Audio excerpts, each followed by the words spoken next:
Well, yeah. And it's gonna be sure when the first thing you got the couple goes, yeah, it's the last thing. Yeah.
today when we answer these questions and what's going to be a successful answer in 4 years from now. If we can go to the next sheet. Just experiencing technical for someone, so just be 1 sec. Okay, so you can start the same exercise. If you have a second question, we'll go quickly through that. One of the biggest challenges. Yeah, what are our biggest challenges? You're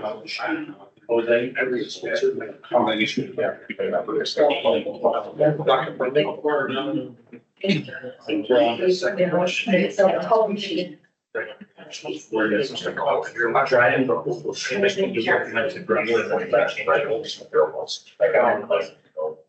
if you did the structure. You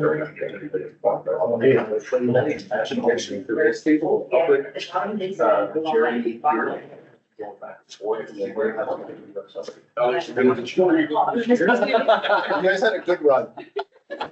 We did. Should be, yeah.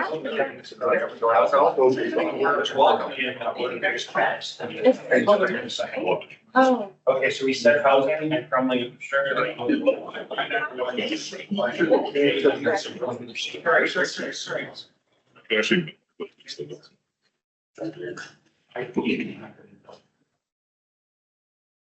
Biggest challenges? Another big one. No, yeah, so you can stay there and you just go here. Yeah. That's all that. When you go. World. So I think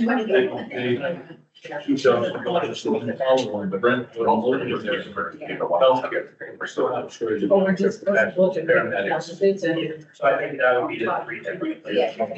Buddies. Yes. I don't know. Biggest challenge? The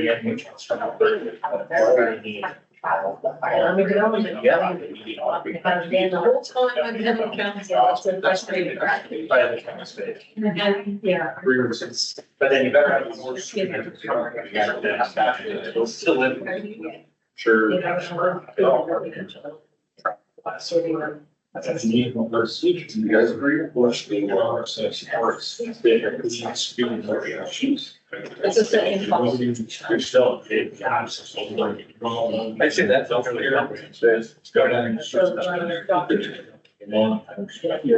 Yep. Okay, second question, what's our biggest challenges? Based on the answers, I'll start at this table. All right, we have a bit of a list. Lack of funding, failing infrastructure, housing and the limits for that. Social issues and by extension, healthcare and health service access, limited staff resources and lacking economic development or industry. Okay, if you had to pick a priority out of those, out of that list, what really resonated? And you don't need an answer now, but later for sure, that's our goal. But any quick ideas like really stands out? As we're digging on Scott Street for the second time in less than a week, infrastructure. Infrastructure. Agreed? It's up there? No, I had my comments. Yeah, Travis. I can't hear you guys. Yeah, we have to give the, I think that industry, the lack of new industry is something that's really gonna impact us. In the future, because if that gold mine goes away, we need something here. Mine would be social problems because everything follows from that, including industry. okay, so these are, so again, the part for today, and this is where it becomes challenging, in a good way, because we have to figure it out, is 3 different things are said there. We have to really prioritize them. So then we know what to drive and I think administration does a great job, but at the end of the day, certain things get left out. And I think these strat plans often have too many things. When you have 43 deliverables, let's be honest, some are gonna be left out. So today, later today, when we do some of these exercises, I want the tougher decisions of what really is sort of ahead. It's hard to do, but then we know where to compartmentalize our energy for these things. So 3 good answers. We'll have to prioritize them. Housing shortage, we're getting almost a big lot. Each favors those like 10 rental units, right? the lower, yeah, and I don't even. You'd be lucky with that. Yeah, lucky with that, shortage of funds, government, taxpayers, the maximum. We shortage of medical professionals in the area, which is gonna both get better, tracking industry and the lack of new industry. So I mentioned, when the mine shuts down, it is only a matter of time. The above ground won't go forever, that's when employees won't work for the approval. And, probably lay off about 400, 500 employees when that happens. And, also on the failing infrastructure. It's a big thing every day, people complain on the roads. So housing, industry, infrastructure are three things that come up often. Those are three potentially big projects, like big files to deal with. Which one is the most important? Which one of the three is third that we still look at, like with limited resources to some extent? Which one is it? Infrastructure, economic development, and housing? Like industry, which one is at the bottom? I just think the industry hasn't been taught, economic development. I think we try to focus on economic development by getting our own individual economic development officer, but it's, it's just continuous turnover. And I think we need to really set some goals, some measurable goals for that position to move us into the future without our industrial tax base or tax revenue. We just keep loading the taxes onto our residential people, and it's just becoming unsustainable. I saw some head nodding, so remember that for later, of like what's gonna be our key drivers. The other two are still important. Housing and infrastructure are important. How do we marry those and where do we allocate our energy? So I think we're building a trend. Yeah, but we're just repeating, but, we just want to grow assessments, whether that's industry or more housing, and that's allocated to infrastructure. Third question, Chelsea, you can get it up. All right. Okay, third question.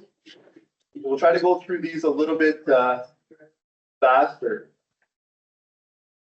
And what do we do really well right now? Service programs, community strengths. We're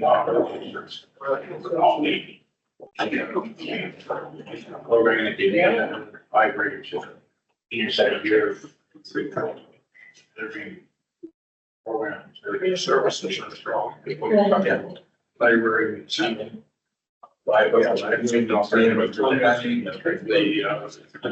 Or just trying to set up university, all he wants a program. You might have to say, we guys are very well compared where we work, there's our limitations. You know what? I think we would- that's maybe something we should I mean, that's right, for seven problem. We Don't feel like the sale of Yeah, the volunteer. Basically stop. Actually, factors in my home, if they say, hey. Say, Yeah. Get that I'm trying to information. do That's very, not to give up people. Yeah. And educate that that's not. Yeah. Yeah, that's no problem. Yeah. Okay, we're gonna go a little quicker on this one. We're gonna start on this end if you haven't finished your answers. We just mentioned that we have a lot of programs that are offered that hit a lot of different age groups. And then, we were just getting into talking about how successful the summer ice pilot was, and how that can open up a lot more opportunities. So the question for that is gonna be, it sounds like a good thing. I think I heard it in other groups of programming, and this, what we offer is pretty good. Now, do we want our level there, or do we want to go even further? Right, summer ice was mentioned, other programs. Do we want status quo? Like there's an energy output that administration's giving and it's been a priority. Do we want to maintain that, or do we want to excel? And it's gonna be the other question. Do we want more programming? So right now, let's grade it. That in your head, you'll have to grade it. Is it a B plus? Is it A minus? But again, the tougher questions are gonna be, how do we verbalize the priority of it within other competing priorities so it doesn't get left down? Because that's usually what happens in municipalities, right? You do something pretty good, you focus on other things. I want to be able to quantify how important it is to maintain or even excel it more, if that is the goal of council. I think, we provide a wide range of different things in this community. People aren't aware of everything that's out there. So I'm thinking we don't blow our horn enough to say, this is what we're doing. You know that we have ice rentals in the summer, we have spray parks, but, and put it out there so that everybody knows. Because in my past life, I can tell you that all the kids I ever came across on the street corners complained there was nothing to do. And I said, so tell me what you'd like to do. And they said, well, I'd like to do this. I said, well, we have that. And you just have to find it. So us putting it out there so that it's more readily accessible to find. Okay, Counselor Mackey still in the opportunity section, we're gonna fill in when you're gonna, you got an opportunity there to, where you can push that more. We didn't have a lot of time to discuss, but, one thing that I thought we do really well is the communications piece with Ally. And it's made a big difference for me as a counselor because I used to get approached all the time in Safeway or on the street and people asking the questions and I find now I can just say, well, if you're not on the Facebook page, you know, you should follow. And, there's a lot of information there. And it's actually better than the newspaper or the radio because you only get a snippet, you know, and those two things. So, that's something I really appreciated. I think we do really well. And it can be expanded as Councilor Mack has. Again, I want to reiterate, sometimes the things we do well later in the exercises, we don't capture because we're doing it well. It's really important to prioritize those, even though we're doing it well. That's what I believe gets left through the cracks. We focus on what we're not doing. It's important to focus on what we're doing so we get the marching orders to know, to sometimes double down. So those are the things that I'd like to see later in the exercises that are, if it's the agreement of council, to keep focusing on. Last group. You had lots of the stuff that's been brought up, couple things to add, our community, our not-for-profits, our volunteers. And then we're really starting to make some progress building good relations with their Indigenous communities. Okay, good. All right, fourth question. You can grab that and can somebody actually read out the fourth question? Yeah. Where do you see the biggest weaknesses in our current municipal services or approach? Where are the weaknesses? I lack communication. Also, so that would bring Yeah, and the more difficult the funding. You know, Oh, you just click it, that's it? Yeah. Like after X, you know what I'm saying? You go. Yeah, that's what I try to decide what. But more than just. No. No,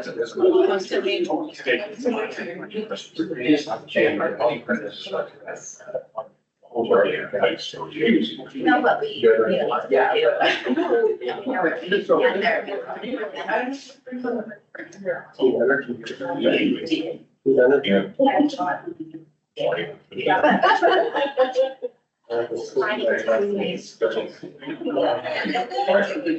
Yes. I would say some of our approaches, like the idea, well, obviously strapping up, but just hearing how like that could be players here. And it comes also in communication. It's not just development. All right, we're gonna start on the right side now. Travis. All right, so we had a bunch of small ones, but really, I'm going to summarize them all into one: a lack of resources, human and capital. We had housing, workers, public safety kind of all lumped into that, as well as declining tax base, contributing to a lack of funding. Okay, interesting, dicey topics there too, because lack of funding, lack of human capital, and capital comes at a dollar price, and, you know, tax increases. Those are the tough things of how do we want to space ourselves out? I like that we're doing a 5-year capital. I like that we're doing asset management compared to 10 years ago. But again, these are the big political decisions of how fast you want to go. Those are huge things. that are our weaknesses, but you decide. So those are the things through the other exercises to prioritize what is it gonna cost? And are you willing? How important is it? Sometimes slow and steady, sometimes it's faster, but without industry. Offsetting the taxation, that's one option, and maybe it's okay to delay some of the aggressiveness for some of the weaknesses we have. Those are the questions that we as administration want to understand when we bring you the budget. If we want a minimal increase until our tax base is higher, we're not gonna do as much. But if you want us to do more and it's gonna cost more, that's what I want to feel out, because obviously our job is to bring you something that is gonna be palatable and that is not too far off the target. Thanks. Yeah, lack of funding, as Travis mentioned, lack of workers and working capital. Dealing with social issues, we have lots of listing one down, dealing with that, you and I have seen it in the meetup. People are scared to go places now at the library, well, kick the doors down, they get fights inside the library with children there. You know, so it's a global issue that we deal with. It's happening in the hospital. I talked to my doctor the other day, and he said people are attacking medical staff. He said it's very difficult for them to deal with. Probably being part of more local First Nations, they have a lot of funding. Nice to get a partnership with them because if all 9 trees shoot out, we'll probably get $50 to $100 million. I think that's a lot of money to get for the whole area. And talking with them at the agency one celebration they had a few weeks ago that we were invited to, they all want to work together. They all want to partner with us on some way. So it works good for them. They want to open business in the area. They want people to stay. So we need to work with them. They want to be good at tourism, but they work with First Nation things. And I think we all agree, there are streams from the provincial and federal governments that make it cost effective for us to do so, so we prioritize that. So again, through the exercises, that's a priority, please indicate that. You know, Yeah, but we mentioned two things. They're broad in definitions of communication, but it breaks down into not just like the daily happenings of council, but procurement processes. How do we attract investment? How do we get developers at our table? Like it's more than just the daily routine. And then we also said just the community's resistance to change. We're in a season of change and we have to find ways to bring that to life. Well, that's an interesting comment. I agree with it. How do we navigate that resistance to change? And our job from the administration is we have to be aware of that. And again, back to my previous comment, we can't bring too much change that the community is not ready for. Otherwise, you feel that political pressure, right? So through these exercises, when we give your answers, if the aggressiveness to combat that, but it can create issues, that's what I want administration to understand from council. What's your willingness to put forward things that maybe might be a little bit unpopular or not, right? And at the end of the day, you're the decision makers. So we have to gauge how much of that you want in order to set you up for success of what we want to achieve. Where that's the delicate balance that makes it difficult. Okay, next question. If you imagine Fort Frances in 10 years, what do you hope the community looks like? And think big picture stuff. I'll throw an easy one in. I think I just naturally pointed at Travis for energy and these new opportunities that are happening in the community. Big picture, do we become a hub for the microgrid and things of that nature? Think big stuff. In 10 years, what defines us? Lake Louise is easy to define. It's a tourist area, beautiful blue lake. Let's focus on that. Where are we with the loss of the mill, the waterfront, the energy? What do you want to see Fort Frances in 10 years? And what would people say in one sentence about us? Okay, 90 seconds. Just for later. I know that is a million people crashing economics. Cattle, if they smell the liquor on the dish population, as soon as they see they cross that one rest. As close to the. Like, working as partnership, going. So we get the. Most. Yeah, I will. So. We're not a destination for all this is community. We're asking our people. Industrial. Energy. I think the budget is out of one, but actually, and the focus more on more expanding our down. Building capacity. And then going to different attractions, like right now, you can summer, you can't even find it. So, yes, in the winter, we're desolate, like outside of. But in the summer, there's no capacity. Figure it out. There you go. I like it. But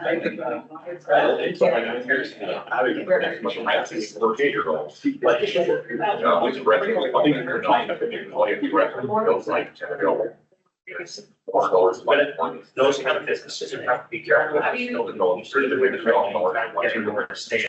Those other things. I mean, and that's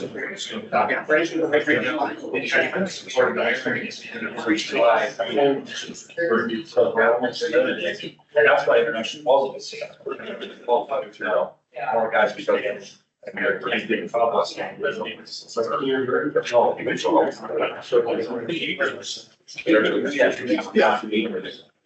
well.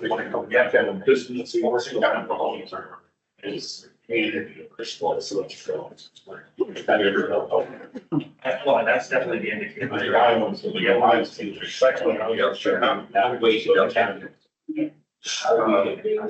All right, we'll start to, my right. This is, it's important for council and administration to sort of hear each other on this. So, for this one, I'll start with Travis, but I'm gonna change it a little bit after. So Travis, your team, starting with you.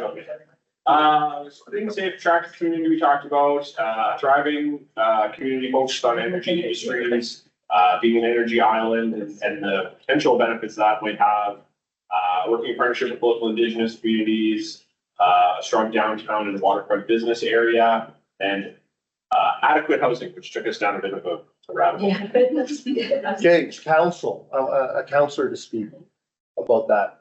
Was that a kind of holistic answer from both sides, or does council have a different perspective a little bit? What was more council or administrative? was kind of a holistic answer. Holistic answer. Okay. Again, this one, it's challenging. That's why I prefaced it. What would you say in one sentence? Like that, that's the big thing. So they're all great things, but there was a handful there. If you had to pick one or two real quick, and you have to say it in 5 words, what would it be? Based on your answer. As little words as possible. In 10 years, Fort Francis is a community.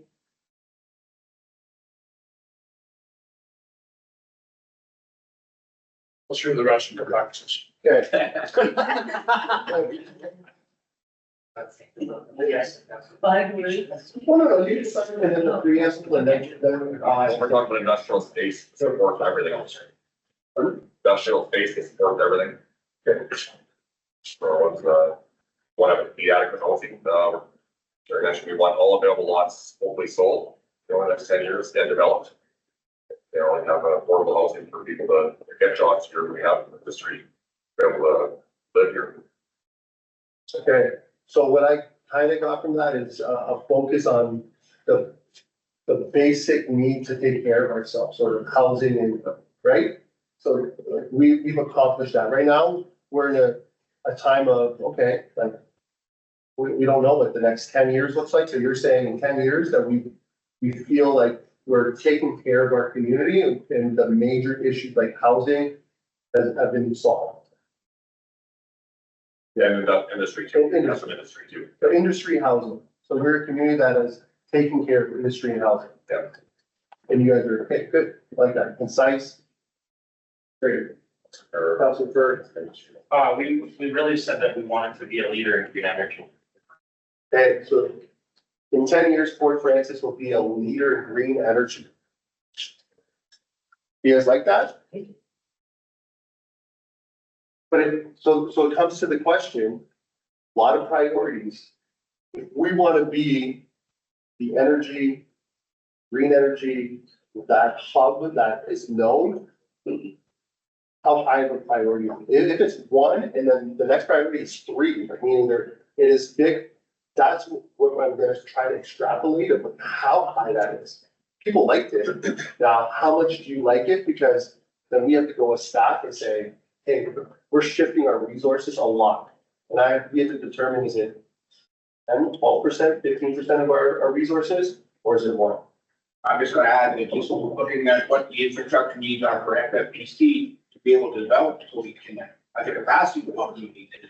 All the said, we're gonna need to do that, but just telling you what the cost would be to be a leader in the energy, but to my mind, it's worth it. Yeah, so I think in hearing everything and just my perspective, and it'll come out later, we're at a crossroads. We're a community that has a lot of things that we need to deal with that are imminent, which is housing, economic development of the tax base, and homelessness.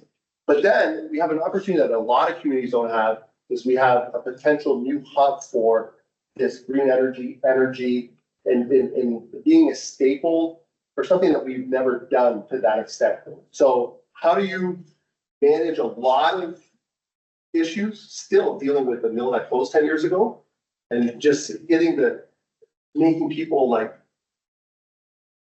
live with the tax increases and a declining population? That's a big enough problem by its own. But then you have an opportunity that usually goes to, suburbs of major cities, right? You know what I mean? Like, you're outside of Winnipeg, Edmonton, Vancouver, you're gonna have a lot of companies laying shop around you. We have an opportunity with energy. But that takes a lot, but we have a lot to do.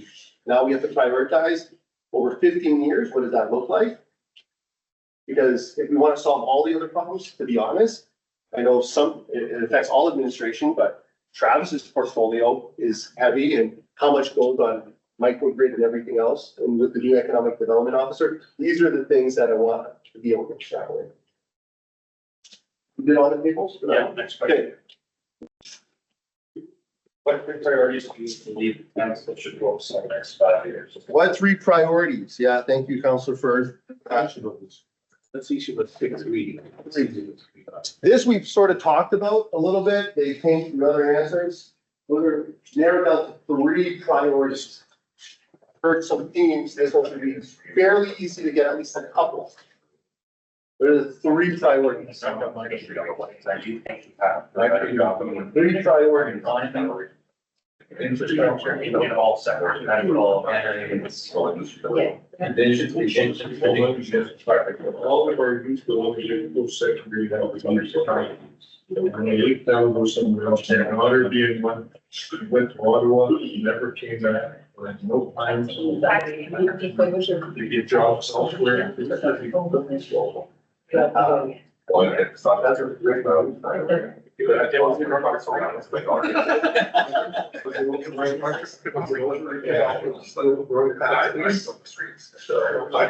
I want to do. It was up there, because you're gonna keep your steam extra and taxes. You're gonna like that home, you're. Infrastructure. Yeah. Like, the only I think pretty close to the Yeah.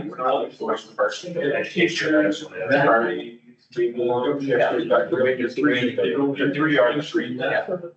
There's a little, if you bring in an industry, they don't have all their 12 staff, they don't. So, came first. They won't come because fire this and those stuff. The workforce doesn't come because there is no. Okay, we're gonna go through this one a little quicker. Again, this is just to get the pieces going. You're gonna use some of this stuff later. I had a member of council thinking this is a pass or fail test. It's not. It's part of the exercise to come in fresh and not study. I simply just want this to be getting the process of thinking happening. And I'll start to my right to this question. So across the entire table, we were pretty on board, all of us, we got our three independently, kind of put them together, infrastructure, economic development and partnerships were kind of our main three. We stuck in the fourth one. Second and fourth. Not a lot, that's for later. I know your team. You have great resources and for answers. So, industry, Infrastructure, economic development and partnerships. partnerships. Okay. Okay. We have three there. Did you have the same three? We're discussing our. Sort of a little different priorities, so we kind of thought industry and economic development, so similar. And that would address some of the other issues, priorities like housing, or different taxation ways to prevent that. And we also thought we should focus on human resources within the organization, both in the area of retention and yeah, to stop the turnover and also look at, our staff are under a lot of stress and, a lot of workload, so we're trying to somehow deal with that. And then the third one is partnerships with relations and,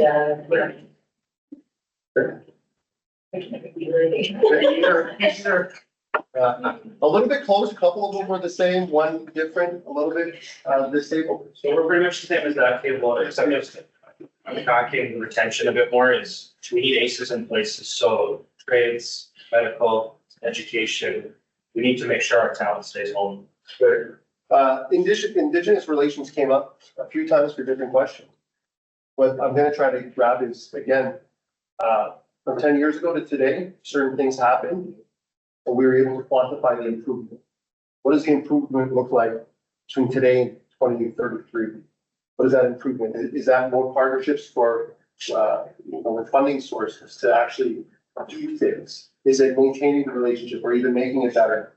I'm sensing from a little bit of the head nodding, it's partnering and actually like spending money together to build things is maybe a theme that's happening. So if that's the case, I want to be able later to narrow when we talk about our opportunities to narrow in on things like that through these conversations.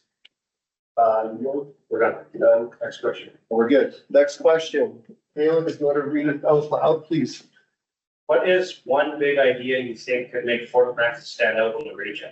One big idea. It's hard, but I want to just see, and again, this is for later, but if you can only pick one big idea. No wrong answers. This is just about seeing if something has legs with later. What are one big idea? Mine would be going. Hey, what do we want to say? So one big idea, so we just had it, we get energy industry, right? I think so you can. How, or. Track, like, later, feet are, knowing for your education on the beach, they are home to it. It's far away from people. I'm not sure. So very competitive. That genius son of a.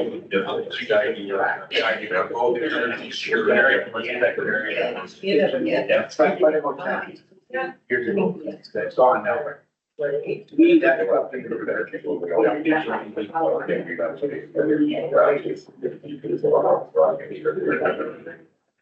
That's your chat. I'm fine. I'm fine, but I want it. I bring more forward.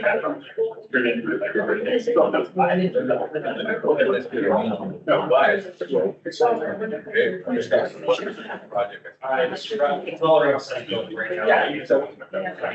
All your names.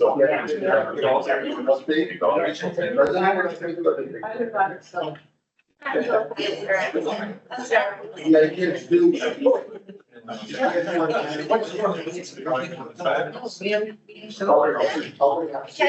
Okay.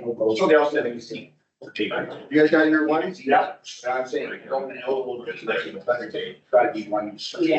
Probably some multiple. All right, and the reason I asked to be extra quiet when we start is we have people like the recording, first of all, for staff who aren't here, and for people who are listening, and that's why it's extremely, the noise is in a bit of a challenge, so please, if we could, pay attention to that. And I'll start with To my right. Our one big idea, focused around being a green energy hub and, energy island. Energy hub, energy island. If you had all your eggs to do one main thing, energy hub, energy island, sort of what we talked about before, a little bit, like. Are we doing that? You have the other list. Okay, good answer. Going this scale.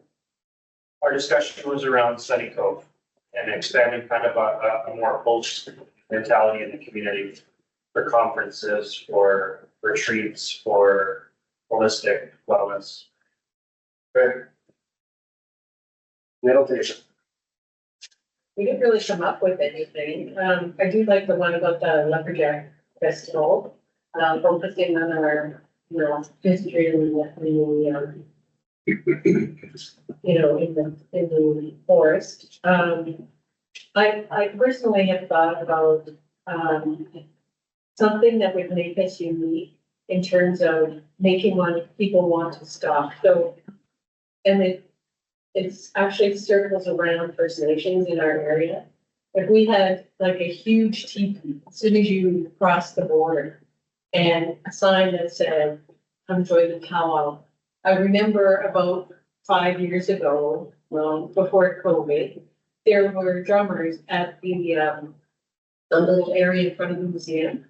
And there were tourists walking down the street with video cameras, taking pictures of it.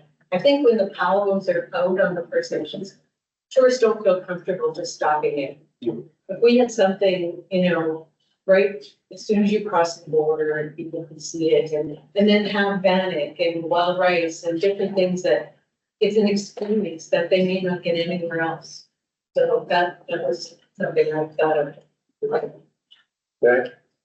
So, I got two things, which is good out of there. I think you really expressed, the last one. The beginning part, you were talking about festivals and stuff, and the burger wars just happening. Like, do we want to put a lot of energy in being a festival thing? Later in your answers, that was well received.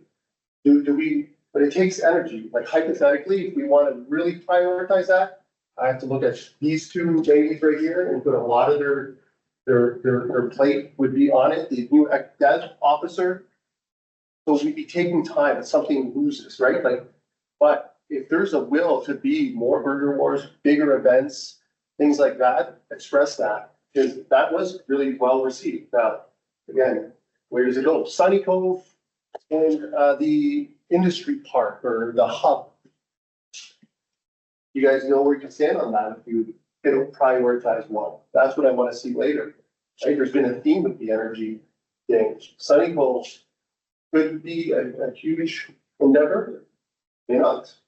The big difference between Sunny Cove and something like a festival is that a festival is very dependent on the community involved, right? And I think that would be well taken because whoever went there, I went there, it was for everyone I spoke to loved it. Even the lineups, like it was, seeing people that they hadn't seen for a really long time, so it's really coming together. So if we want to do something like that, I think the community take it. Burger wars. Yeah, or a festival or free festival or something. So that may be over prioritizing a lot of resources for Sunny Cove. That's what I want to extrapolate. We have to put a lot of resources, because if we want to be festival capital kind of, or build towards it, big chunk of our senior leadership has to work on that. Or Sunny Cove, we actually want to, and this is the decisions of council, go down and really make that a grander thing. That takes a lot of resources. So later this afternoon or later, where do you sit on those two things potentially? Wow, juggling an energy hub, right? Really a lot of dev officer, Travis, myself, John, other people out there. Well, that's resources. That's what I'm trying to get at. Like, it's really important to split hairs sometimes to this stuff. I actually, I said, what's the one big idea you think would make Fort Tractor stand out in the region? Look at Kenora, they got a festival on different weekend. So how do you differentiate ourselves from the Kenora event? Because it's a big draw, especially for their tourists and their seasonal residents there, but how do we make it different And I guess I'm getting at, how is our festival different than the track, even like I said, or the tomorrow coming here? That's what I'm getting at, you're competing. So how do you make us different? So I'm not against this idea, but stand out, it has to be something way off the, like a different country. I think it's fair events too, because it's burger wars, I didn't know how, I think that could have easily been a 3 day festival. I couldn't get an after, I waited in line for almost an hour and a half. And then so many other people couldn't, I went to watch East after, it was small, I went to watch people, we were following all people, I couldn't get an after, waiting for an hour and a half like myself. I think that could have been stretched to a 3 day, very popular festival where people coming. To see it, especially when word gets out, people are talking about social media, that's for, spread the word. Hey, geez, the burger festival, that's really cool things that they, we have slide pads and beer gardens, it's. Okay, so later, these are all ideas and I think they're all on our list, like top 5, all the things you've mentioned in the last half hour. But then we're gonna have to rate them, like which one's first, which one's second, which one's third, which one's fourth, and then build a timeline with the staff we have in order to put effort and time into them. That's basically what we're trying to build. Almost done here. What should be the top priorities for the upcoming budget? Service delivery, affordability, infrastructure maintenance, community development, reserves. Remember, administration presents you a budget. Some administrations bring budgets of 11% tax increase. We've seen them in Ontario. Some bring 2% tax increase, but they offer different things. We're trying to get an understanding of, you know, what should the budget look like? Status quo, more, less? It's your last budget before the election. Eventually, I started radio last night, national ball, basically 20%. The ambulance situation, there's no bad, you can go in. You gotta be ready for unexpected as well. So I don't want you guys to get too into it, but just what I'm trying to get out of this is kind of a feel of what's potentially on the table. Some communities will tell you right away, 0 chance for doing a double-digit tax increase for sure. Not even, no matter if you give these amazing services, just not palatable. Where are we in between on your last budget? What's the feel? What do you see? Any insight? And remember, this will help us later when we go another. Let's take a minute and a half and discuss that.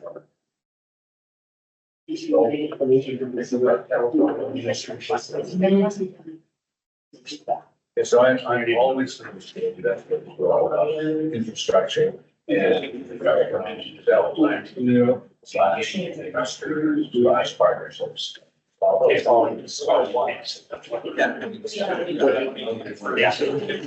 Well, no, it's the same, the budget, right? You can't even.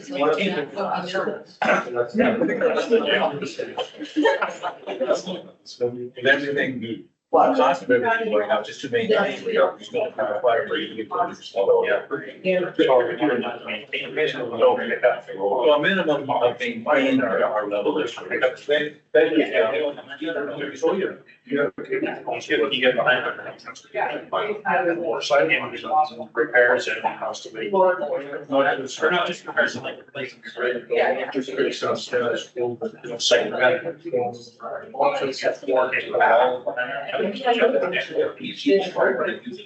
Why do we not take it? Yeah.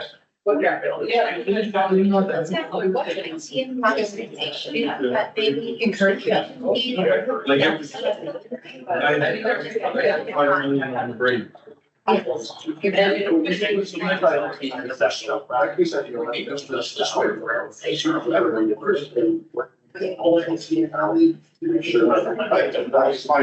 No, there's always. Like everything is like. Stage.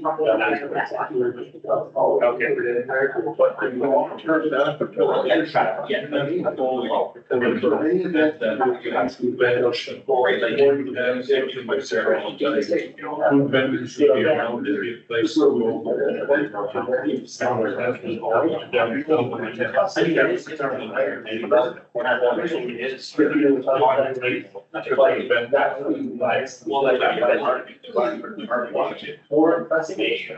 Yeah. They don't sat on their research. And then also keep in mind, yes, and so that's, you know, open up opportunities. So we are in some places that are just don't care. So I don't know, like, say, let's go off. These things are. We just gotta let everything go.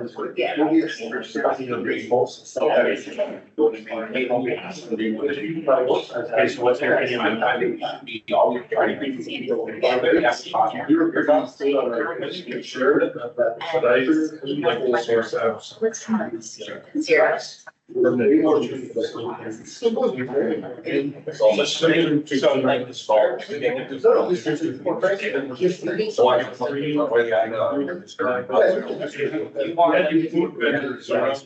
want the position to look at. And then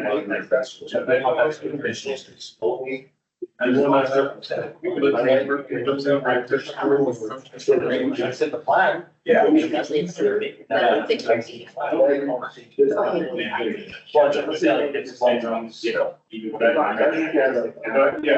one. That's more like. All summer long. No, yeah, then there was money else there. My preparations are covered downtown. The rain center. All right, are we good for this one? Yeah. Okay, I'll start, on my left. We want to see increase in infrastructure spending. And, community development was the other priority that we set in the social capital side, so like the festivals and like the entertaining side. So increase. Yeah, Where it might not go much. yeah, that's fine. Consensus, majority, unanimous, or I think it's, in terms of use of service delivery, we talked about earlier. We want to maintain what we have, or we want to improve what we're delivering for the programs and services. So I always like to see improvement. Yes, it's going to cost money, but I think that's a big focus. You can't get better if you're just treading water. You gotta always be improving. Improve service delivery, new developments and infrastructure, they gotta work on that. Very important. We want to make more friends back to young professionals and the new industry. some similarities. We got service delivery, infrastructure and economic development as our priorities, maintaining levels of service, increasing if we can. So that seems like a lot, we're gonna table that always gets a lot. We're the A team. So from a budgetary standpoint, how could we quantify, do as much as you can with what we have in between, or be aggressive? Sounds like they're a little bit more aggressive with like wanting to maybe increase taxes to be more, we'll speed it up. How would you take that concept with what you just said as a group? My question to these two was, how often does management step back and take a look and say, how can we be more efficient? And the answer was, yes, we can be, but we don't have the capacity to implement it. So So your answer, find the efficiencies, limited on taxes. I'm on this tax increase will be palatable, it's modest. Modest, not double digits. Right, for sure. Okay. Hey, good. All right, we're almost done. How important is this final budget? This we won't talk, maybe if people just wanna talk out loud and kind of ties. How important is this as members of council, your last budget? Anybody wanna share their thoughts? My mind has to be balanced. I mean, we can't be so penny pitching that we don't do anything or maintain status quo at best. Or I like to see us do some aggressiveness in the priority areas and focused investments. And I think the key to here is tax increase to some extent an investment. Something like you're investing in the community, I think that becomes more palatable to the community, because they see that their money's going or something good, not just, oh, they're taking the money away to tax credit. So I think balance is, to me, is key. You're not too aggressive, but you're not, you're overhitting. I don't think that. Anybody else? He said,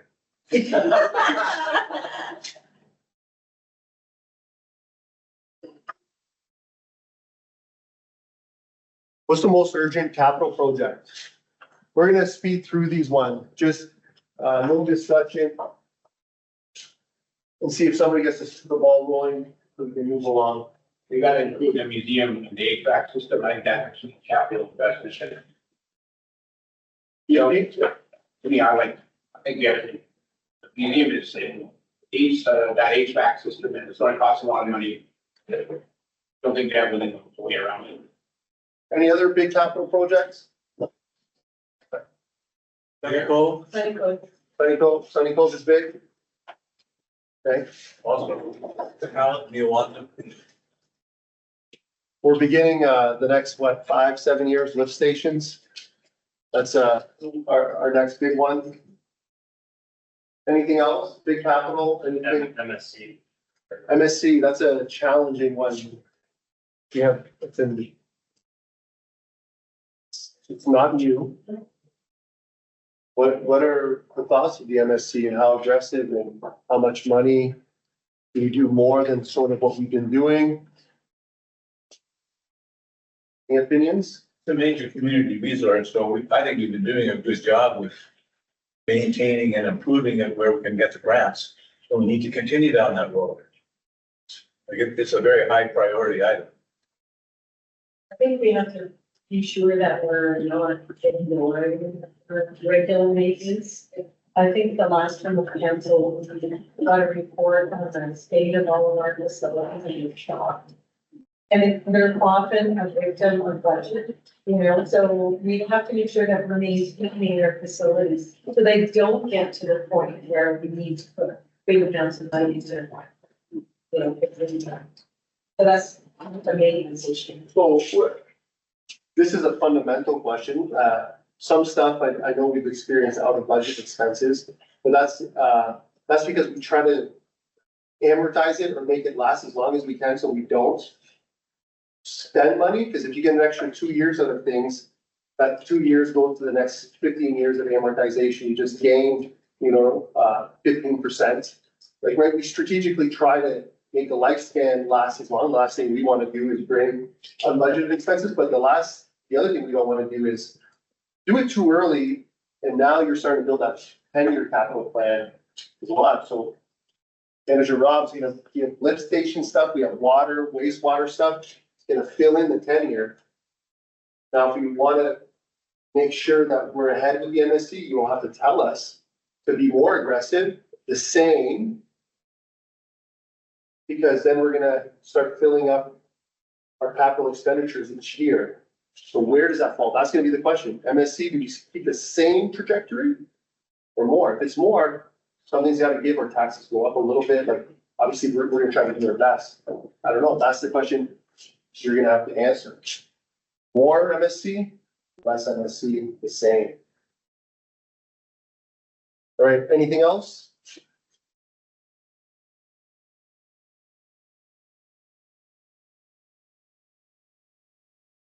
What are your absolutes? The projects or investments you believe must be included in the 5-year plan, no matter what. I'll go to Manager Rob first, before council. He's gonna say infrastructure, and I agree with him. I'm gonna even take it a step farther than that, water and wastewater infrastructure. Big water wastewater infrastructure. I'm not talking pipes in the ground, we're talking treatment plants, pump stations. Agree, just, when Travis mentioned, 65% of our lines are slow white. And, we're asking, never what percentage of groundwater that's coming in, and it's, which costs money as well. Great. It's probably in the neighborhood of 15 to 20% of what we treat as groundwater. But it's costing a lot of extra money too, with, plus the repairs you get. Stuff, so I think, for me, that's pretty important for me. Especially if we want to develop the town more, we need to update our infrastructure much more. Anything else? Absolutes? Bad, to develop the Sept Woodyard, our money has to go to that and get it ready for development. There's that nice piece of property there, we got plans for, gotta make sure we have the infrastructure in place to develop it. That was surprises. That was the first time we heard that specific area. I know there's some movement on it. Where does that fall in? And this is the stuff that I talked about in the beginning that gets through the cracks. Because there's some progress, we have competing priorities today: water, wastewater, economic development, housing, all these other things. Shuttle wood yards, where does that fall? How important? Because that's immense resources for the south side of that to go into developing that. That's a lot of time for our team. Where is that on the priority list? Right? It's gonna be fairly high because, we talked about Council Taggart the other day, and there's a lot of local, investors interested in that. But if they have 24 units, a lot of people are retired or moving there, and that's going to be 24 other homes probably in the area. So is it a huge priority? Really big? I was getting comments, that's Shepherd, we got, Yeah. absolutely, big priority. It fits into the housing situation. So that has to be, And economic development along the waterfront. Yeah, that's kind of like three birds, one stone. so front and center, that still has to be in front of our desk, not on the side of our desk. That has to be. Yeah, so please mark that later. Okay, we're almost done. We'll take Before you do that, I just want to make the point that we don't want to avoid replacing depreciating assets, specifically like computer equipment, vehicles, machinery, that can't be cut. Not cut. You have a replacement schedule for these things, that has to be in here. standing up for IT. And vehicles. That's- Like they did. What's that? I don't just need computers, I need copies. Night Rider. Okay, last question, before we go into the other segment. What is the most important message you, want to send to residents about the municipality's future? We're gonna just say it out loud, thoughts, who wants to get started? What do you wanna say? We talked about it earlier before, sort of, right? Like, what do you want to do in 10 years? After having a bit of this discussion, we'll revisit it later. Anything's changed, what do you want? I think I had mentioned earlier, just that when we talk about tax increases and spending, that it's an investment.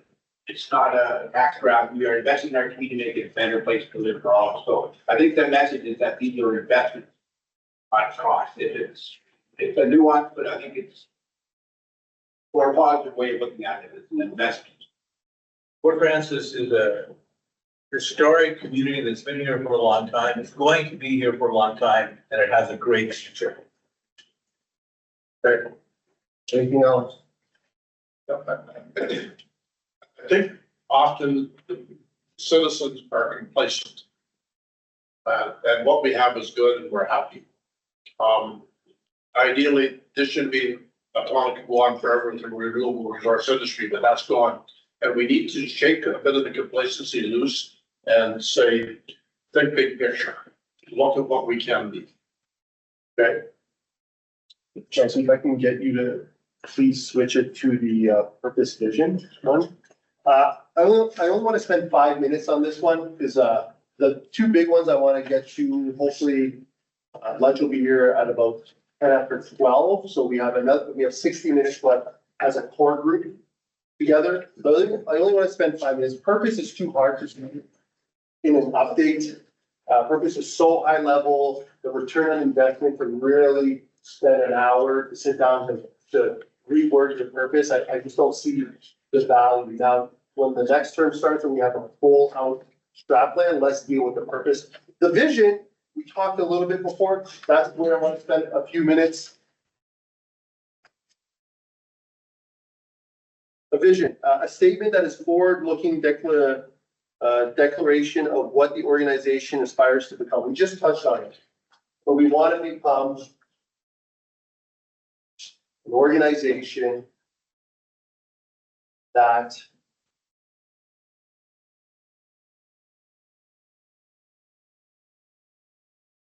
has set up our community for a good living level of affordability in life in 10 years from now. What would be our vision? But this takes a little bit of the energy component, or maybe what we want to be. Festivals, what does our community look like? What's our vision overall, when you want to put everything together? What's a statement? If you're gonna incorporate festivals, you just use the word dynamic. Because you can't cover all the individual festivals, so you gotta talk in generalities. And, similarly, like after industry, use the word economic, so, a dynamic, economically thriving community, something like that. So I try to avoid stuff like that. I mean, we all been through these strat plans. That's so like vague to me. Right? It's really hard for administration to go back and say, the town will be the leader in growing a thriving community with boundless opportunities. What does that tell? What do I tell? What does administration do with that? It's hard. That's why I want to narrow down a little bit. It doesn't omit other things, but that's way too vague, I believe. You know what I mean? It's really hard for me to go back on Tuesday mornings at managers and say, remember, we want to be a leader in growing and thriving community with boundless opportunities.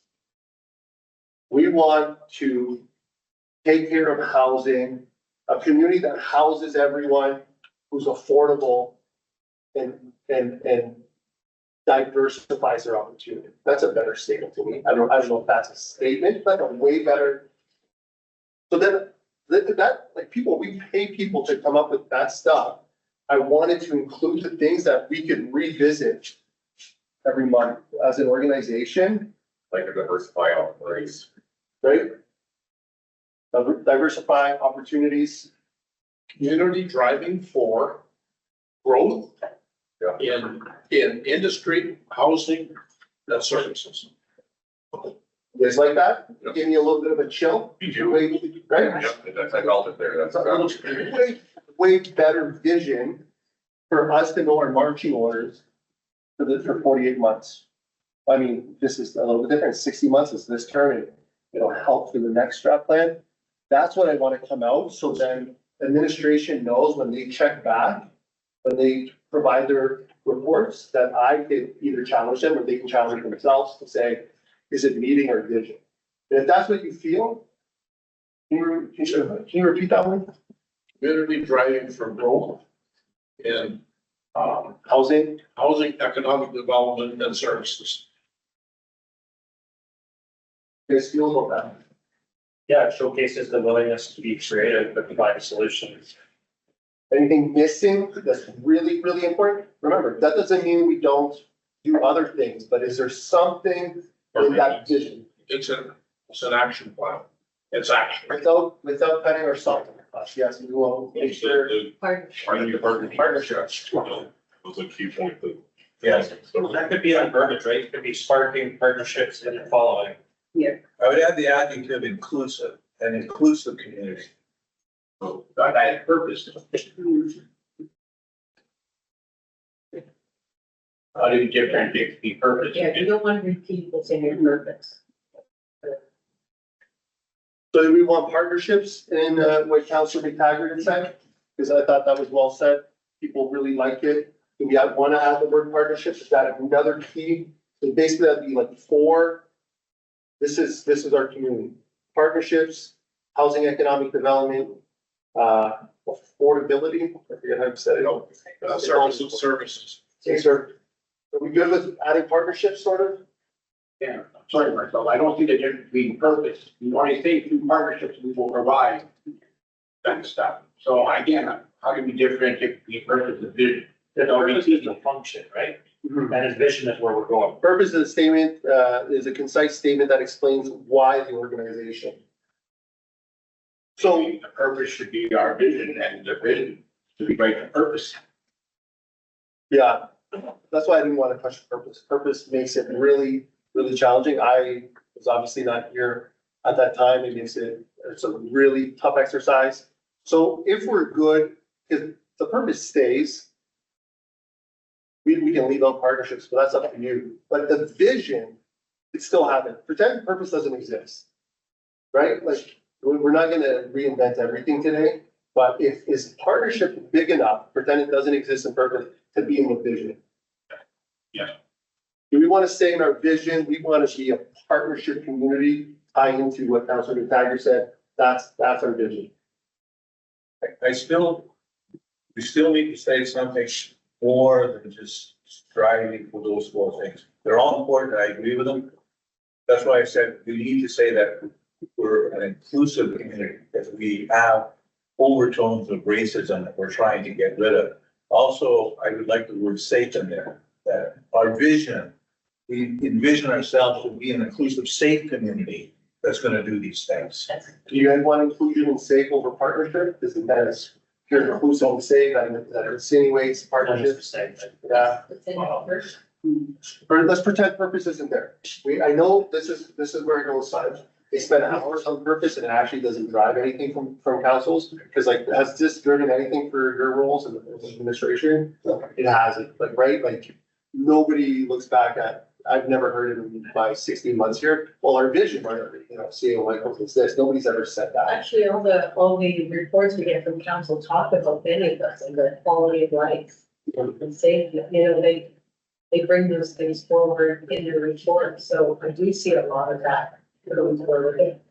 It seems like they are more, focused on the purpose as opposed to vision. So if you, it's up to you guys. If you guys want to work on the purpose, I just don't, I don't know. What about welcoming? Welcoming kind of covers safe and inclusive. Why can't we just use the purpose as our vision statement? That's becomes our vision, then we can rewrite purpose. But everything that everybody said is including the purpose one. But why not make that our vision? That paragraph will become the vision.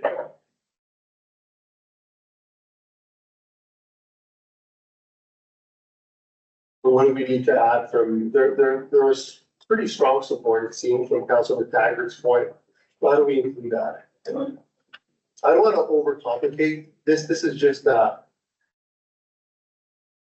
tweak to it. If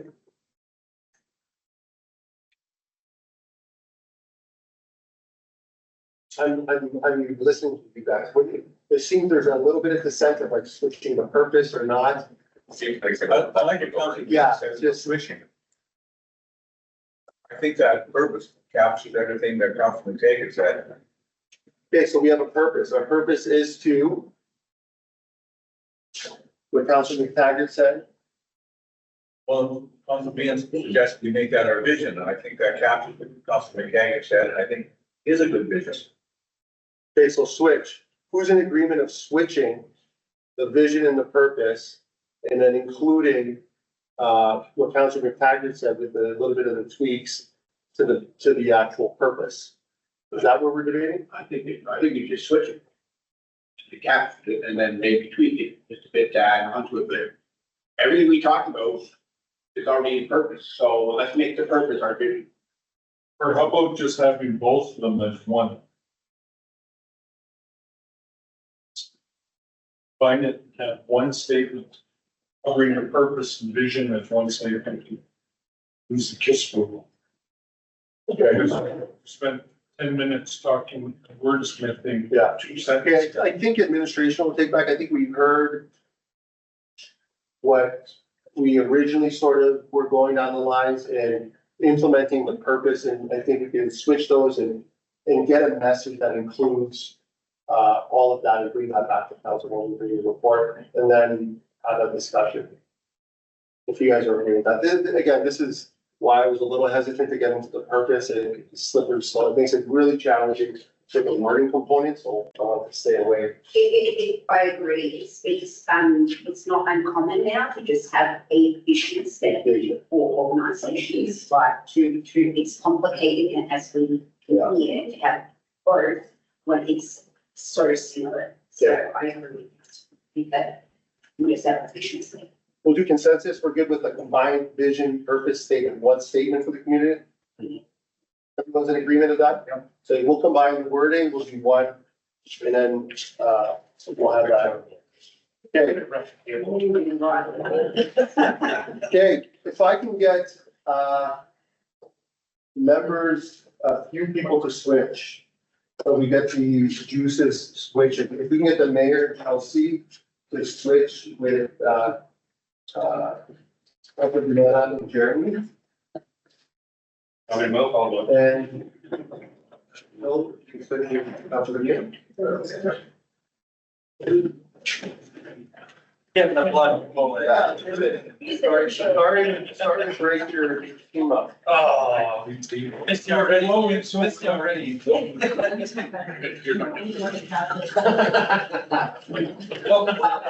the Big improvement we got going on. Hey. In season free. Right here.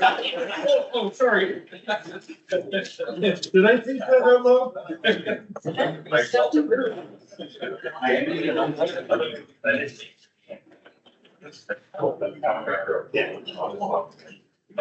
Make sure we.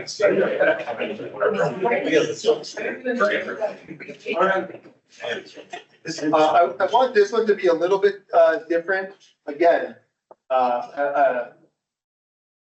this is not a full out strat plan, right? We can't do everything. This is just a revision. I'm open to suggestion, remember, obviously collectively we have to navigate through this. What I wanted to do with this is just quickly go over the strengths, the weaknesses and the threats as a group, just to see if anything's missing or adding. But I want to spend more time on the opportunities, because the opportunities are going to be what is going to drive administration to bring in our reports and our recommendations for you, right? Like the opportunities is what we look at.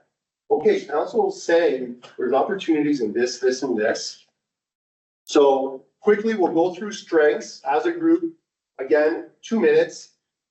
Talk about if there's anything missing on that list or things that have changed. Strike out stuff or add strengths. Could be a quick exercise.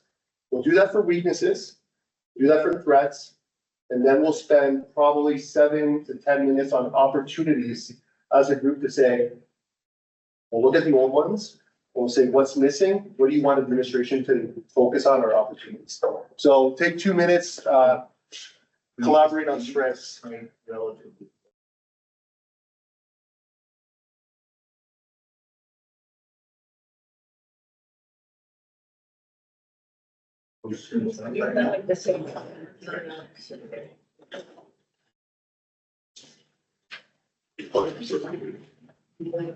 One thing I do want to have. Travis, we should build for healthcare through 2 days. Well, 5 years, seconds. Get to the meeting, Bob. Yeah.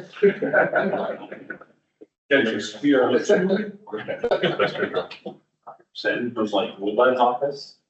Or really rich.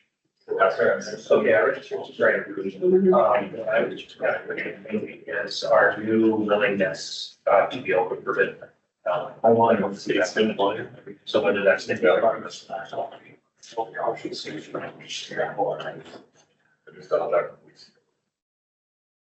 Airport access. Yeah. Where this.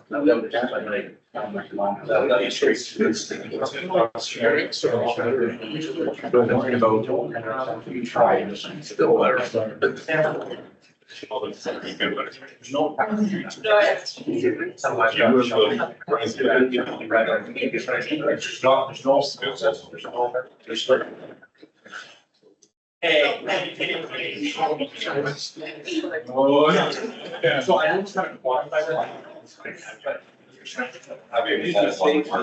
Start your down. Like it's. I said first, airports just they're the same. It's different. It's different. Thanks for the call. I identified the problem and then.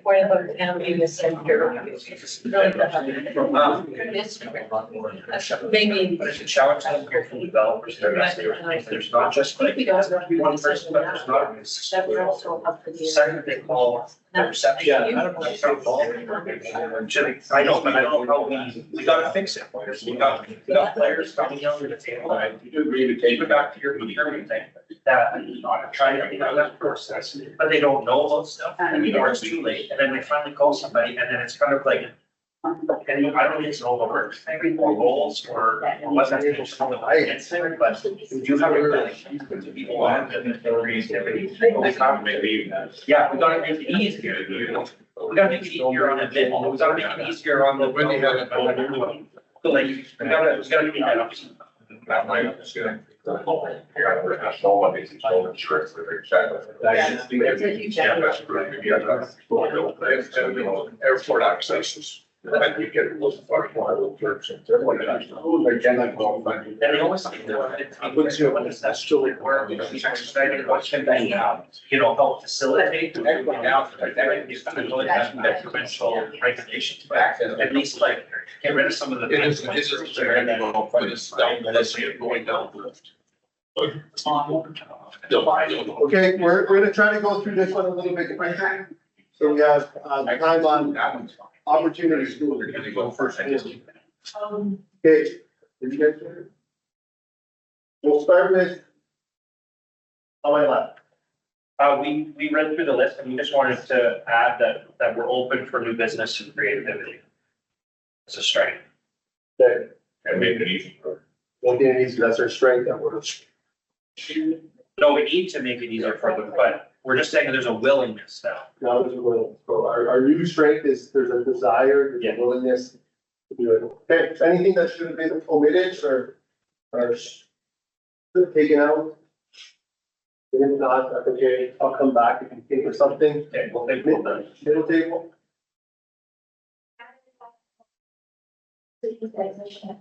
MRI. Speak up a little. Oh, sorry.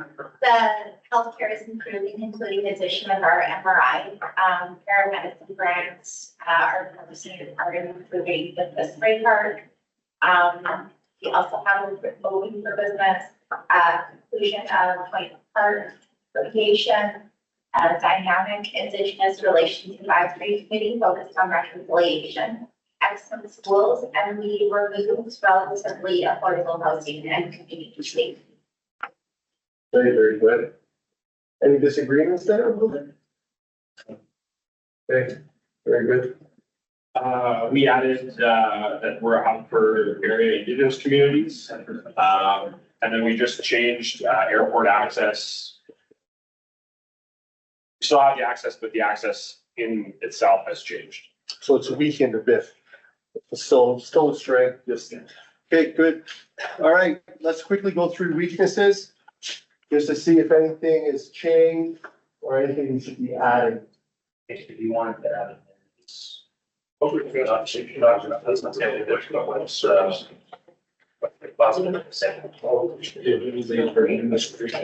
it's improved. It's not existing. Process.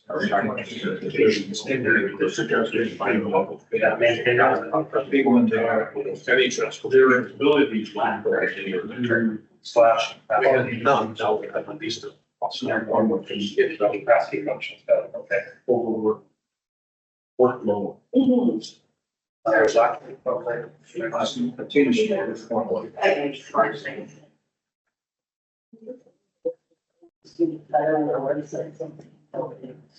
Yeah, like some of this might not be a people problem, this might just be a function.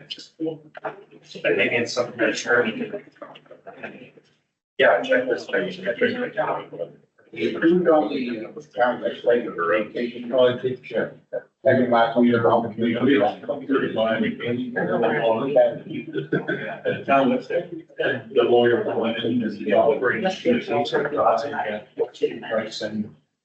It's. Yeah, website is certainly. So that, where you at now? Striking anything?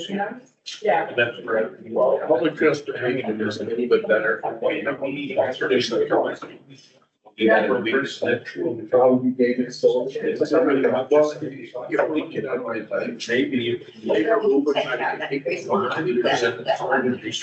Yeah, so. You just want to get along and do I think that's the.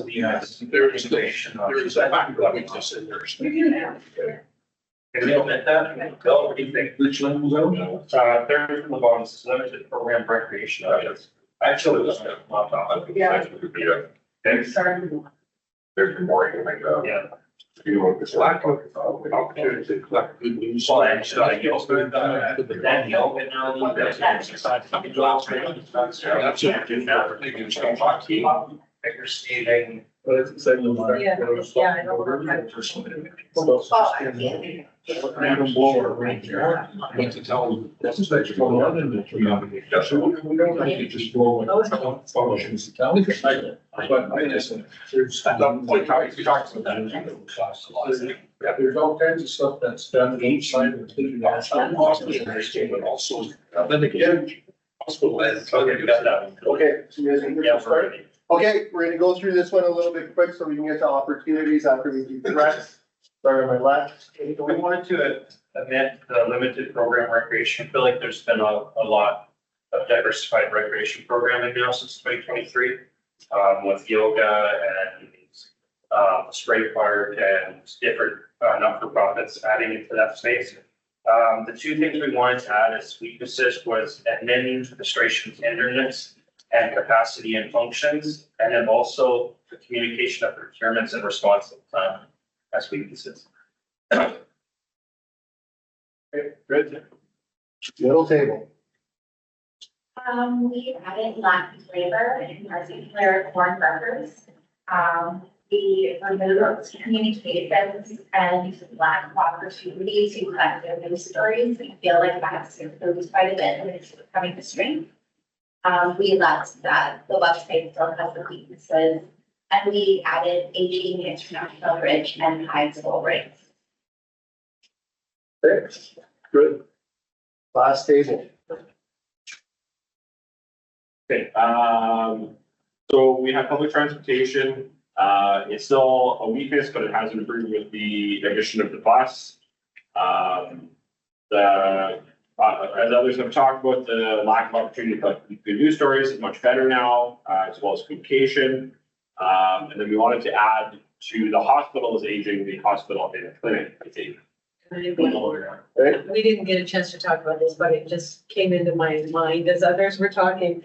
I think we have some difficulties in keeping up with inflation because so many of our budgeted items are coming in over when the quotes come in, so that's maybe an area we can work on. Okay, good. Okay, last one before we go to the meat of it, which is the opportunities, we're gonna deal with threats.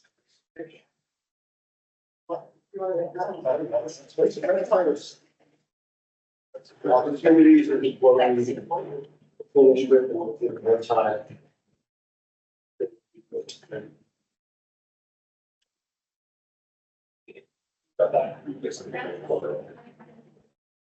Okay, so we're getting rid of that. Interest rates are going up.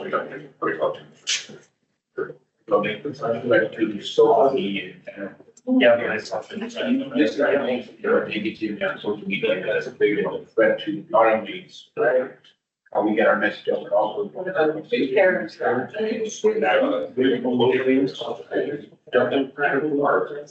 But we will have no more proposal direction.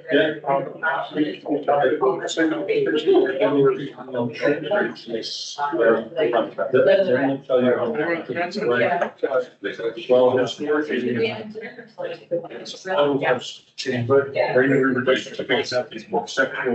The Rainy Lake was running and. Go back years. Yeah, I started to deal with some of the stuff I know, it's not been addressed. Oh, yeah. I don't wanna stay off. That's probably. You want to. But like, it's not just housing, it's the decoration. It shouldn't be a process. It's sort of. It's interstate plan, possibility. So living right here, we're mortgage just paid off. It's terrible. $500,000. That was exactly. I got 1,700 houses.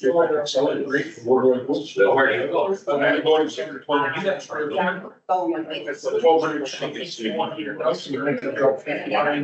So I'm going to work on the same thing where you know, it's not just like this, you're looking at a solution.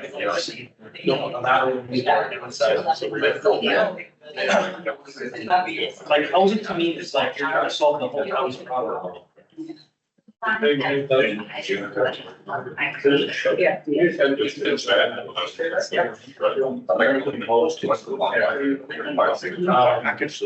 Yeah, I think that's just. That's really cool. This other stuff is. Can you break down the definition of housing? What is specific housing on this threshold? Oh, yeah.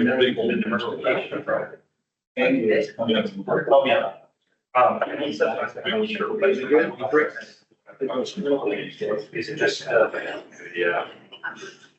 Big money cost. It's not just that. What is it? It's other opportunities on the lot. Supply is.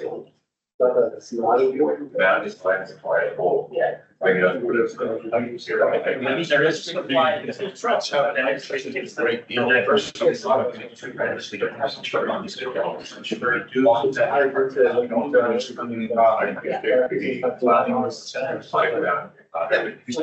There's a new one, so. Yeah. Canadian immigration. I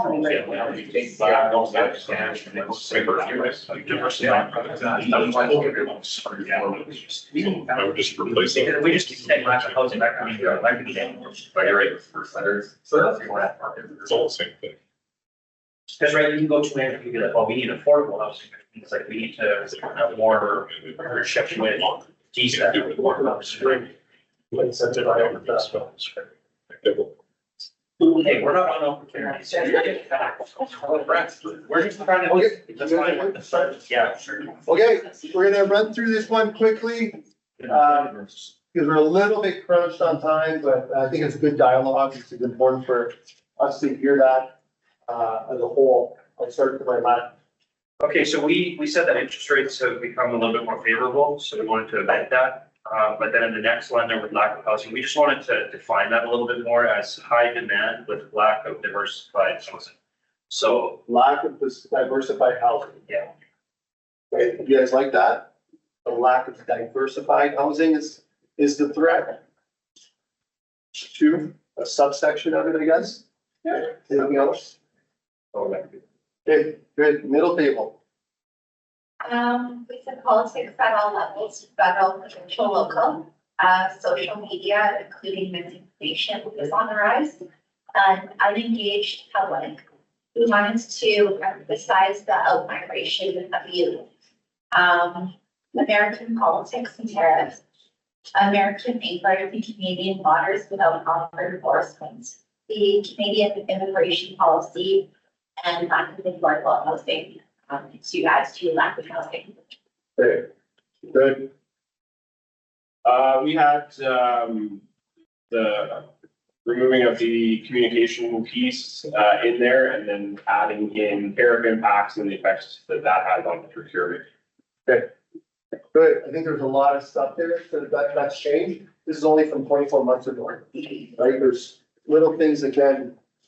This is an exercise that brings value in every 12 months.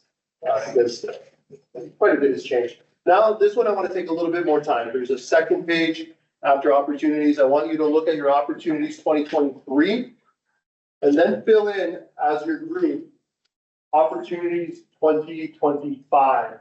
Anything that you think was previously there that should stay there, you can highlight. But if there's what we're trying to get is, are there any new ones or are the previous opportunities still there, but we have to like really focus on them.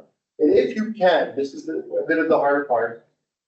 Try to quantify how important. If you can prioritize your list of it, doesn't have to be perfect, but let's create new priorities and then bring up the ones from 2023 back to 2025. Take a little bit more time, build a list. And think of your opportunities. I think I looked at. So yes, ma'am. I think, yeah, they said we can take my Just the basic, but just like we We don't. been in Canada for a few years. No, former sites. $800 when he was in Trump, $800 a year. Yes, let's this one. One of the real, one of the partnership with a lot of current. No. They say you only can't take out. But then you tell me that it's something to have to be licensed. Yeah. The first one in our. Right. But that, there's always something. Which one do you think? Yes, it was. I don't know about the option, you put charging on that way to mine. I'm sure that electric vehicle. Keep that. These are all this. Only 4 months. Well, I think we did it like actually. It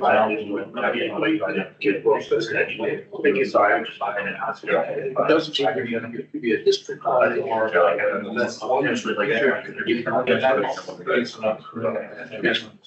the water.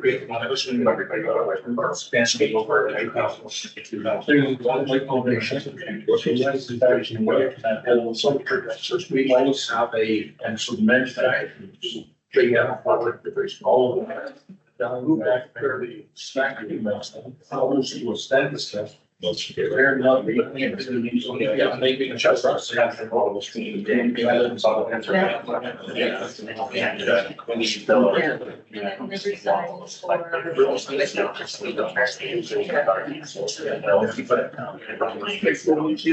make sense for us.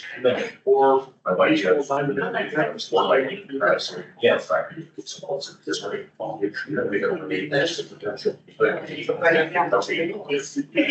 thing I didn't, was long.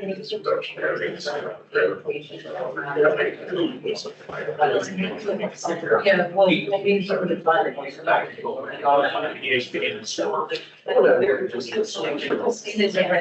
Showing any opportunities.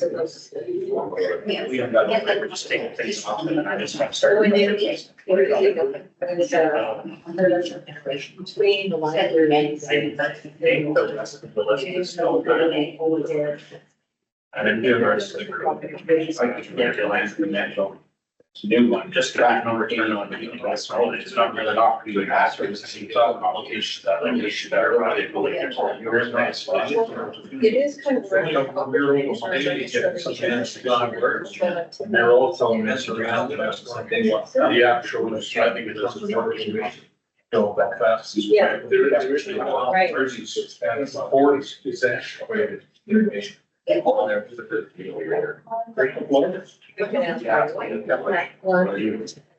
Walking down the Walmart. Where there's superstar, let them know. Walking in, be some coffee.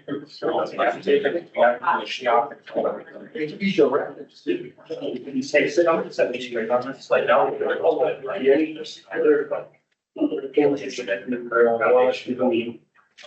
What initiating or? He wants one of these.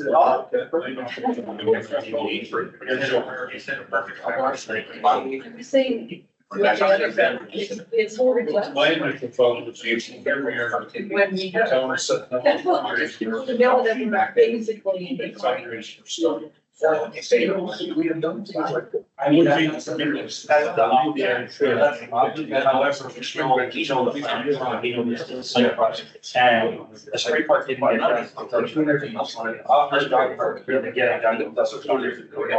Some of these housing developments are gonna have to, some of them, so we're just kind of like, on the road like this, it's gonna happen whether it's 10 seconds. So it's gonna happen, and let's get it. It's happening, it's why we're here, but it's not gonna be in our houses. Yeah, exactly. Yeah, That makes sense. The next few days. I still have to see sure. No. I think it's gonna be, but they run in front of us. And then going to my next point. Every business that comes in, I'll fix that. They got, by next spring, they're all, we're gonna slow down. Here's one of this, we're gonna also march later, stuff like they're gonna get down to 3 days to get there. And then what? The government has just gone on the. Cross collaboration. All the ones that's going for touring. Yeah. Meaning nowadays. Get review, carry over to review, now you're. So I guess you're in a situation where- Unless there's change now, I talked to different programs, people can say, yes, she uses the francophone program, she uses the. Program, she uses the back then, she's sort of bringing it up. She told me about, but I can't remember. There's like 6 of them, and she uses all. Children together, so more, you know, I think so. And that's maybe got over ultimately they should be mandatory. Something. And they all see that the mayor has been advocating on the provincial and federal level to get it, like, this is really good technical use in the function. And we just got to stronger, but that's, like, what that has to say. We didn't add anything, but. So a couple more minutes to add things to your list. Couple more minutes to add things. The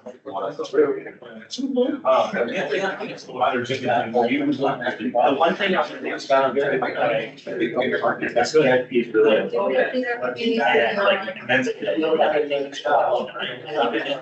Start with them, so I need to- 20 years. Yeah, 20 years old. And not just updated, but passing that with salads, for lack of a better word, enticing, it's like, there's no financial incentive, there's nothing that's gonna get somebody in the DEA overly excited like a. Yeah, that's just very right, so this is gotta be, like, it's gotta be thought out in this.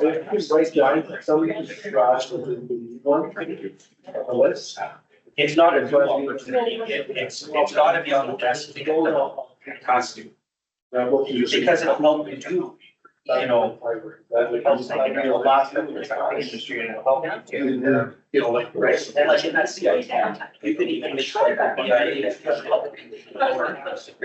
so give a incentive to say. Say, you get that represented in there and show me that that's, okay, we'll give you a tax rebate for 20%. Pretty good, almost ready.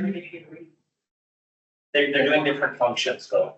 So we need your The last. BIA is more about, business relations and abuse prosecution, where the tax incentive is more the municipal function saying, we want more businesses downtown. Building the new front. And in turn, it'll be about BIA, and then you get the engine going. Right now, I think we've got, how many guys now? I think Everybody are. Yeah, so, like, that's a growing problem. We're good? All right, everyone okay to speak about opportunities? If I could please ask you to mark down the opportunities, if one person can write it on the blank. But I'll take everyone's after, but if you can write down anything, we will go through the video. We'll start actually this time with the middle seat.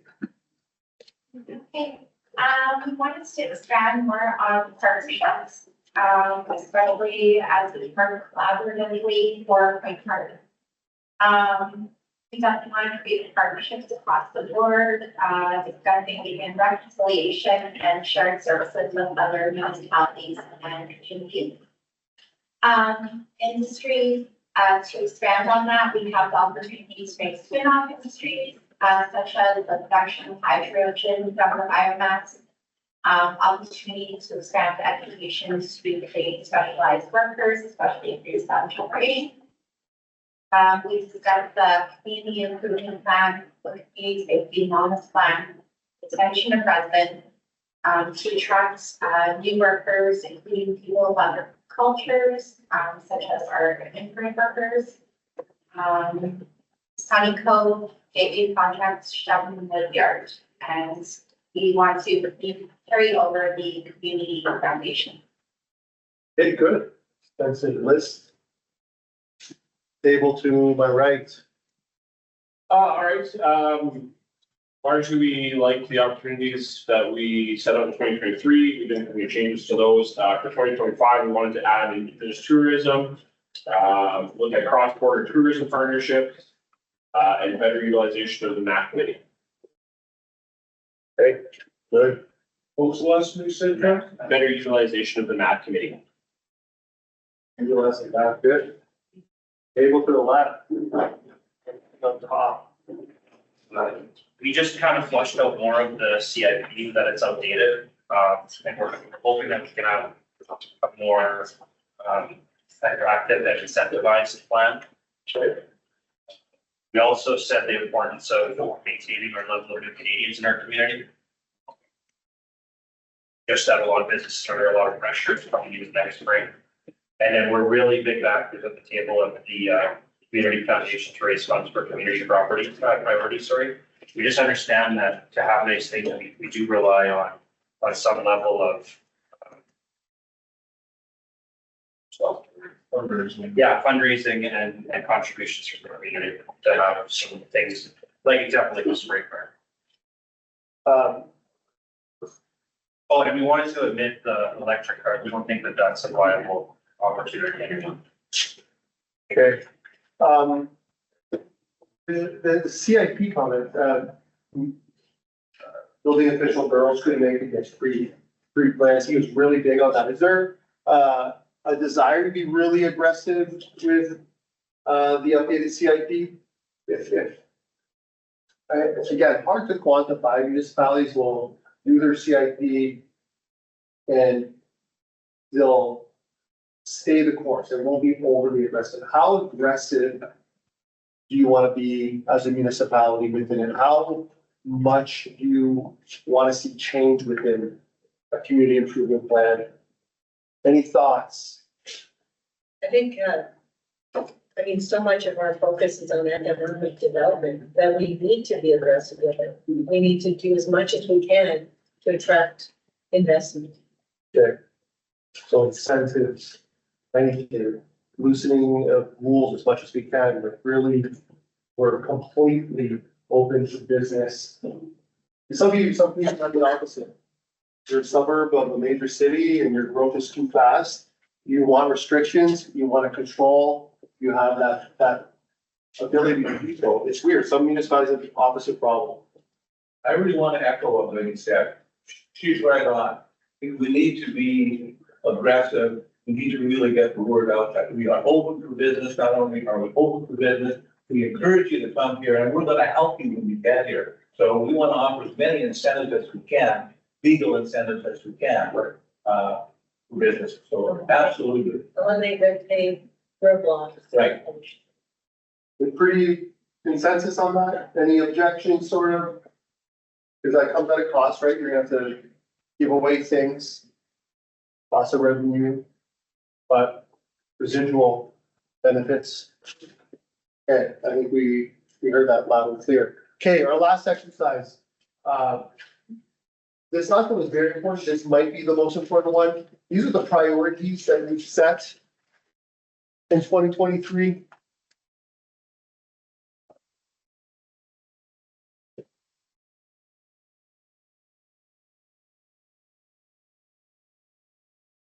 Quality of life, economic growth, growth rate, profit margins.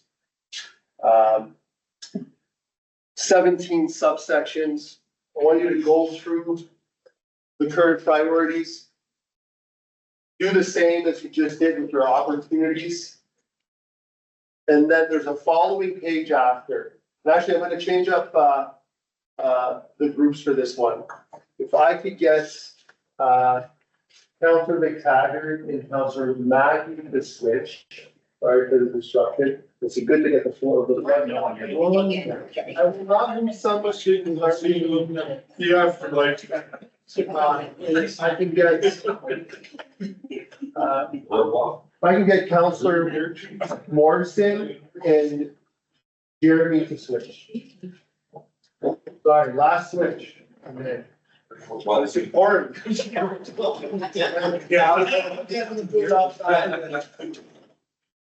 Oh, sorry. Sorry, that was oral. My thing. Well, You're switched over. Yeah. Jeremy was there. He moved, so you're in there. Yeah, you're at the party. Come on down. Oh, Hey, Travis, you did. last move, and make sure to take all that money that you got. I'll get some, like, just to. And the priorities can be very specific. They can be like directives, they can be high level. If you keep it high level, administration is gonna go back and do the tactical approach, but we like to hear your ideas too, right? It's about really driving what our priorities are gonna be. For 30,000 feet, 5,000 feet. Talk about where the current priorities, are they still there? Thank you.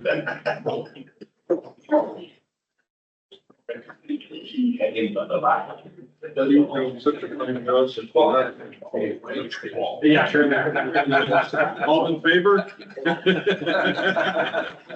Four bats. John and I are followers. You guys going like 1, 2, 3,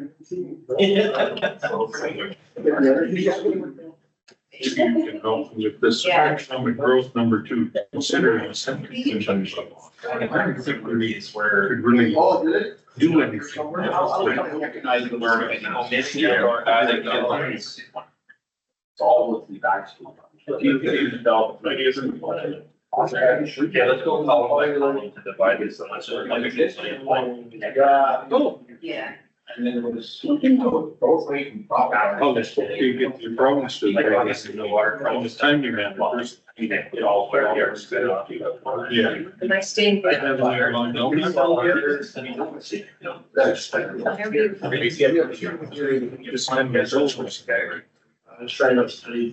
Is there anybody who takes your list? So that is a Current priorities. represents big issue.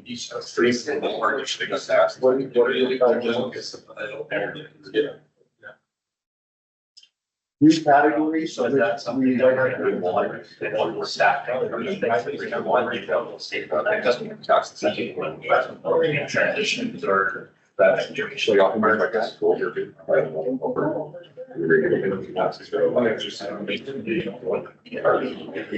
they are. Oh, Then we did. that's so organized. Whatever quality of life. There's one where you try to talk. Yeah, they call it. Ideas and things that's around security, unfortunately, the lower we stop. Yeah. Would that be the quality of life?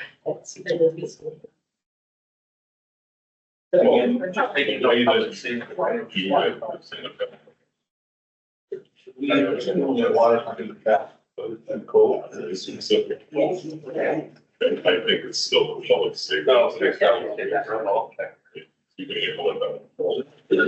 Yeah. And they- Partnerships would be. Right.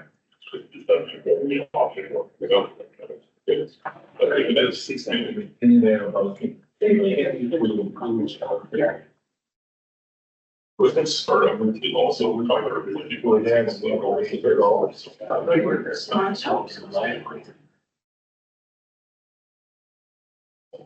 Yeah. I don't think there's anything from quality of life that has to change, like I think they're still relevant. I say, see that? Yeah. So that being said, is there anything else you wanted to add? All that work. This is trouble. My apologies, if you can cross off, the third and fourth, categories are not growth rates.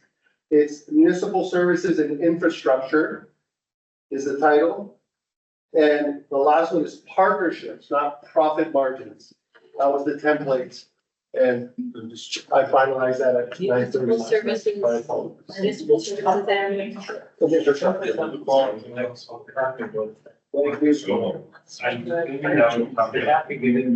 Good catch.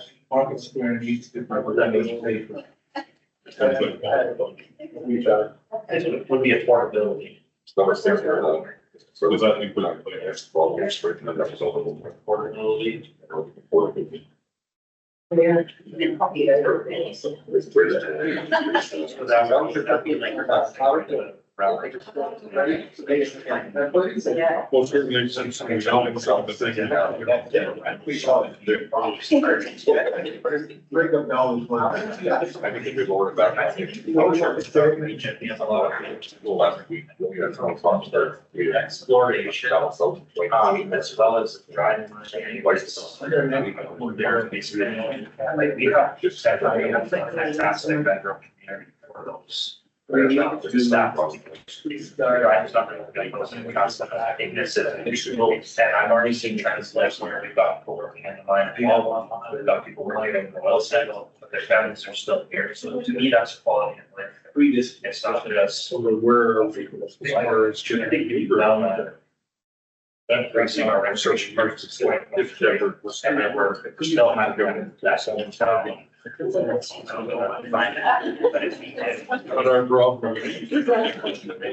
Yeah, we're supporting the trend. I don't know how to like. It's still be fine. I brought up the notice of motion. I'm trying to be there. Yeah, what about annexation? Yeah, like For what purpose? Well, I mean, First, for potential people. good figures is right. Yeah. Cross. Be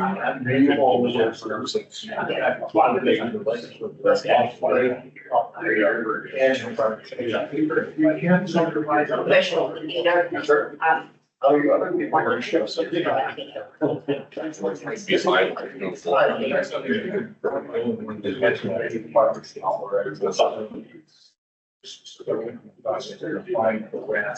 That's still have to provide the shuffling of your boat. But you want to short term answers. And then we. Yeah, we're really gonna rest time. Look at this. Willingness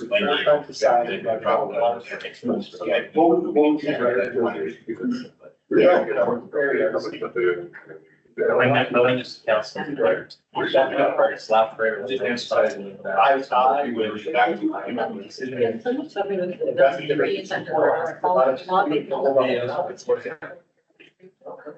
Okay, so that's what we're sending to the north. Yes, yes. Water passing, yeah. You know, cottages, homes, cabins. All it's sort of on the way. And I mean, relatively, yeah. I don't know if we're friendly, is there? Sort of like, and then people would die. But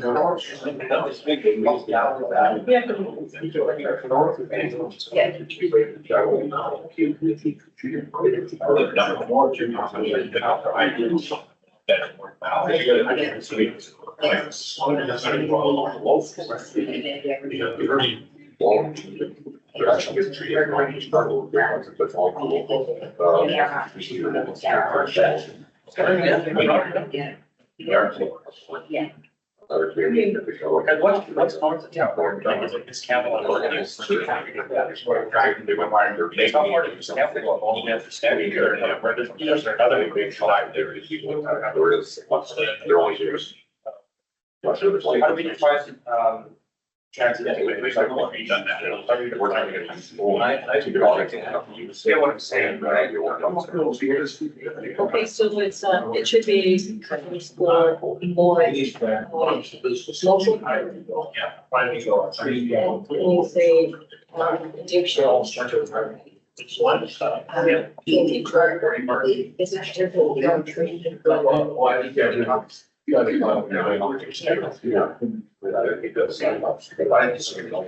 Yeah. Like, and especially the ones where, you know, they're local here. But I mean, it comes to it, we go kind of severe.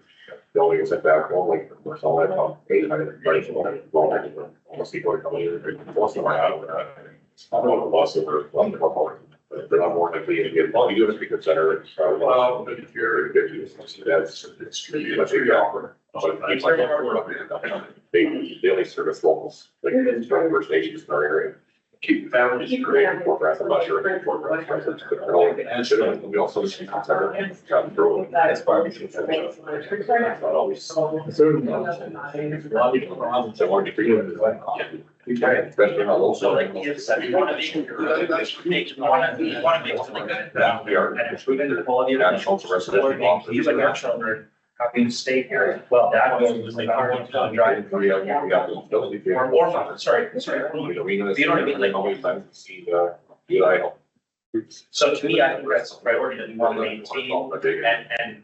He was all, he looks like, Select circles is like, Those festivals, recreation, social capital, That's, and still make it a really nice place to live, so that just because this is still home, and we can do a really good job of being able to do it yourself.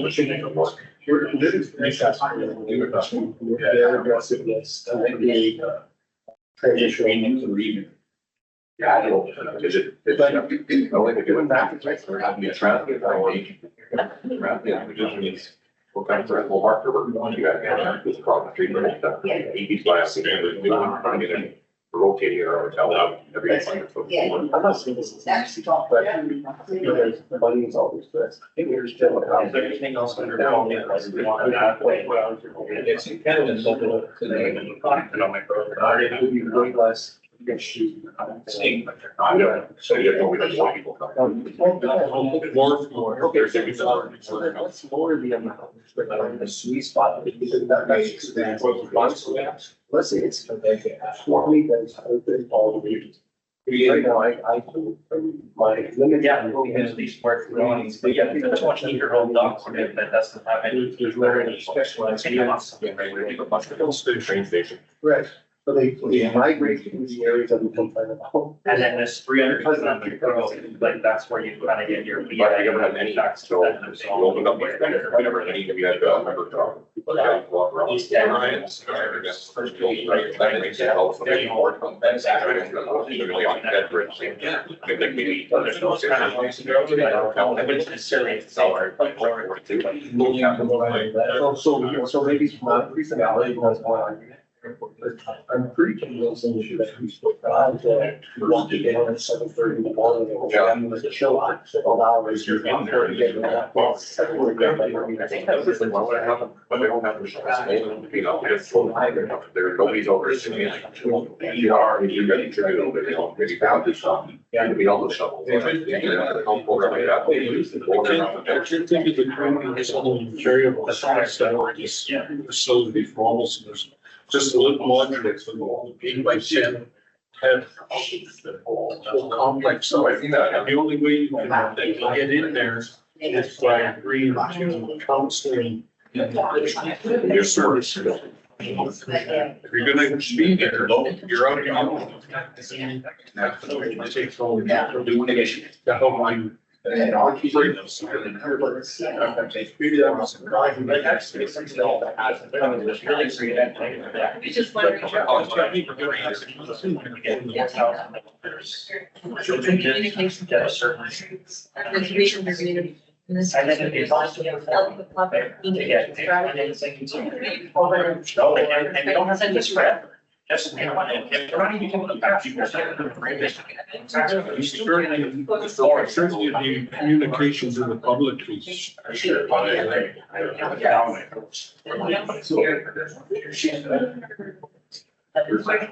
So should I say continue to?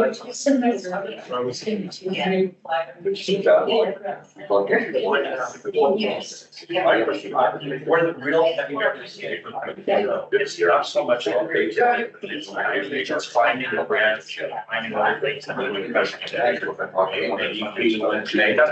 be right, could be, it could be like, there could be a lot of different people paying the dollar. Something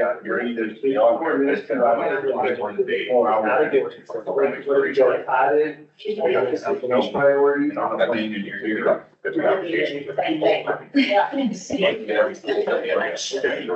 People that are bigger. Should we put that down in priority two? Because it's kind of started. Does I that think matter? that's what we wanted to add, though, I mean, it's. This is the list of The law, administration. the people there, it's just there, so. This was pretty good. And then number two, under municipal infrastructure, do you want to just comment from the 5-year plan? We have to fence its energy, specific. Long-term sustainability plan. Water.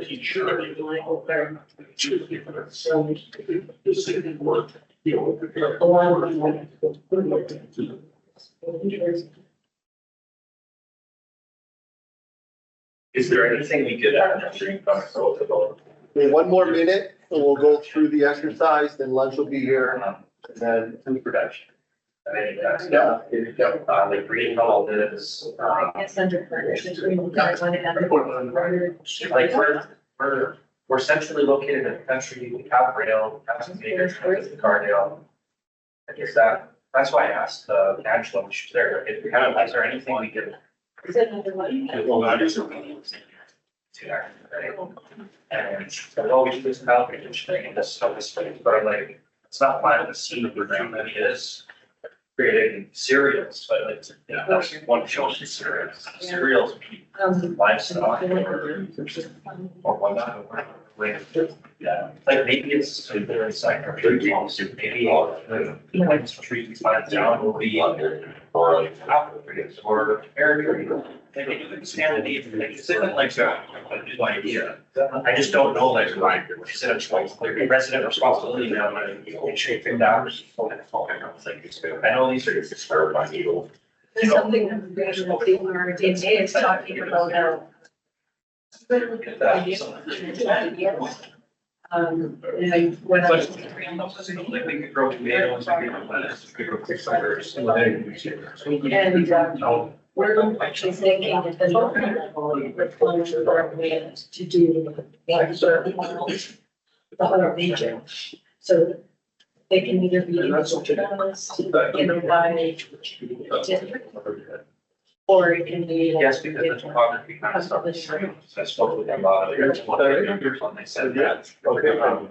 Even though there's a refresher, they could get themselves out of Ontario to sell the water. To find what they're farming down there, they don't have 500 acres in one case. All right, are we good? I know we pushed the time a little bit, thank you. I want to wrap up this priority section. Then we put it around these, that's outstanding. All in favor?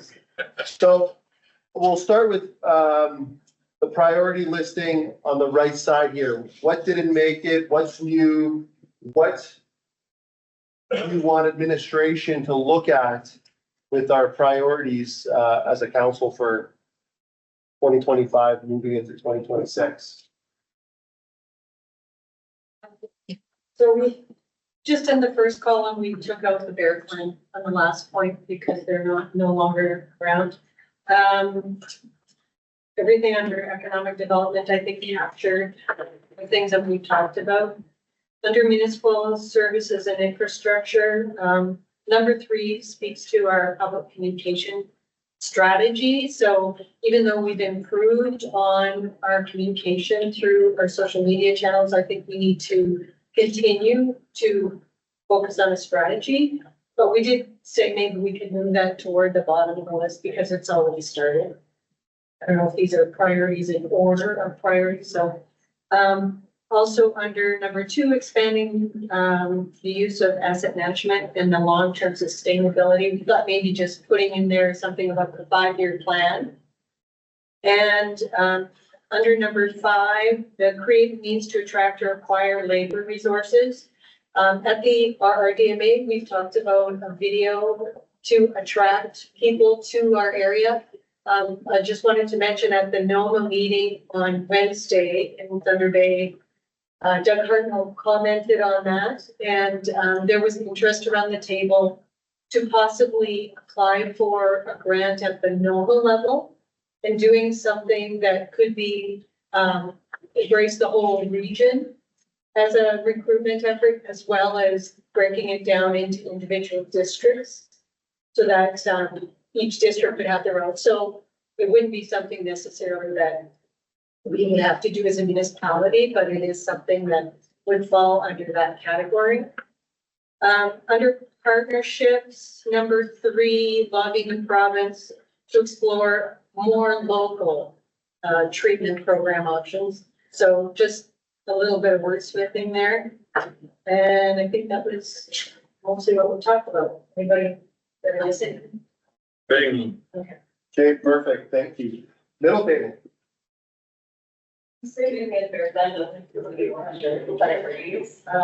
Water treatment and extraction, that would include sunny code, but I'd like to see continue to improve healthcare. Market square is made safer. economic growth, start trying to attract religious investment, we're applying for grants and collaboration with religious organizations.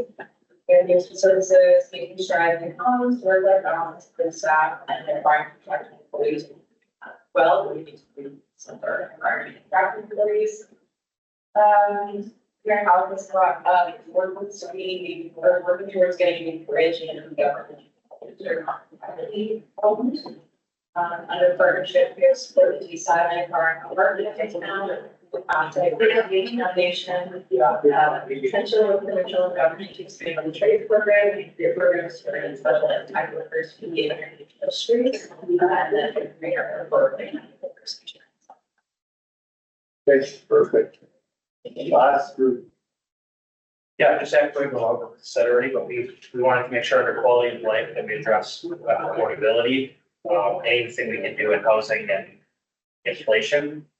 We also had a lengthy discussion about how we can support transient worker families with a lot of the opportunities coming in the region. We think that we could be home for people. Under economic growth, we had a discussion about food production and agriculture. Notice things starting up and driving, we think that we can do the same. And then just a couple of things that I would think about quickly under municipal services. I think we have to expand point 3 under the communication with residents. We have to do better with communicating procurements, our level of creativity and our countless opportunities that we have. And just adding another one is we do have to focus on something towards the retention of our local talent. Okay, so what I'm gonna do while we'll break in about 5 minutes. I'm gonna put up 4 boards, add the stuff that was added, and in our exercise this afternoon with the council, that's where I want to get the more of the priorities of which ones. That's where you kind of go through the list, and we'll work on a timeline that we'll bring to you that will say, this might be ahead, even though we want to target all of these 17 initiatives or more now with the new ones. That's gonna be part of the exercise. So if I can get the 3 people who spoke their notes, whatever, so then I'll put that together. The last thing I want to end before lunch is just a quick roundtable. This is the first time collectively as a group we have this type of exercise. Anything that you want to share that we weren't able through the structure of this exercise that we want to share? From either administration standpoint to council, things to consider, council to administration, council as a whole or administration as a whole, just from this, anything we overlooked, anything that you believe we got from today, anybody want to share? Any thoughts? I actually would have liked to see the supervisors and superintendents be part of this because they are so vital to, administration and the different departments that we have. As much as, where the heads are, we rely on those people, however many, 5, 6. Yeah. They're really important to our departments. They're good. They're in that side challenge. I like it. Anyone else? Just wanted to echo, we had this around our table a little bit. We need to have a very clean process, start to finish, from whether it's a developer, a contractor, an investor, or potential partner that contacts the receptionist, all the way to the ribbon cut. It needs to be as easy and as painless as possible to not just be words that we're open for business, but that we're actually boots on the ground ready to support. Okay. Anyone else? Who enjoyed it? Who thought, who didn't enjoy it? Should we do this every year? I think you should. I think it's a valuable exercise. I really appreciated hearing what everybody had to say. Everybody was engaged, everybody was contributing. And actually, I had thought of putting this down as one of our strengths. This particular council has a lot of strengths. I've been on 4 councils. This is the strongest council I've ever been on in terms of the councilors being proactive, bringing things forward to council, respectful debate, listening to others. Not everybody agrees with you, but we always move on, and we always move together. So I find this council to be a very strong council, and that's a good thing. And I hope the next one can be as strong. I think I was gonna add is that when we do this kind of exercise, we have to make sure we focus on the KPIs and how we measure where we are and making sure we have an accurate and up-to-date scorecard, for lack of a better word, where we can check the box that we've accomplished this, we haven't accomplished this. So I think that's not only putting all the priorities out there, but then keeping track of where we are with them on a regular basis, updating council so that we know how we're progressing with our framework. Okay. Anything else? Okay, well, everyone's welcome for lunch. We'll take a 40-minute break, do stuff, let's eat. For administration, thank you for joining. Let's go to a priority session this afternoon with the rest of council. And yeah, appreciate your time. Everyone, thanks for rejoining for the last portion of this exercise. What I wanted to go through is, I know we quickly tweaked some of the main categories. We had economic growth, service and infrastructure partnerships, and quality of life.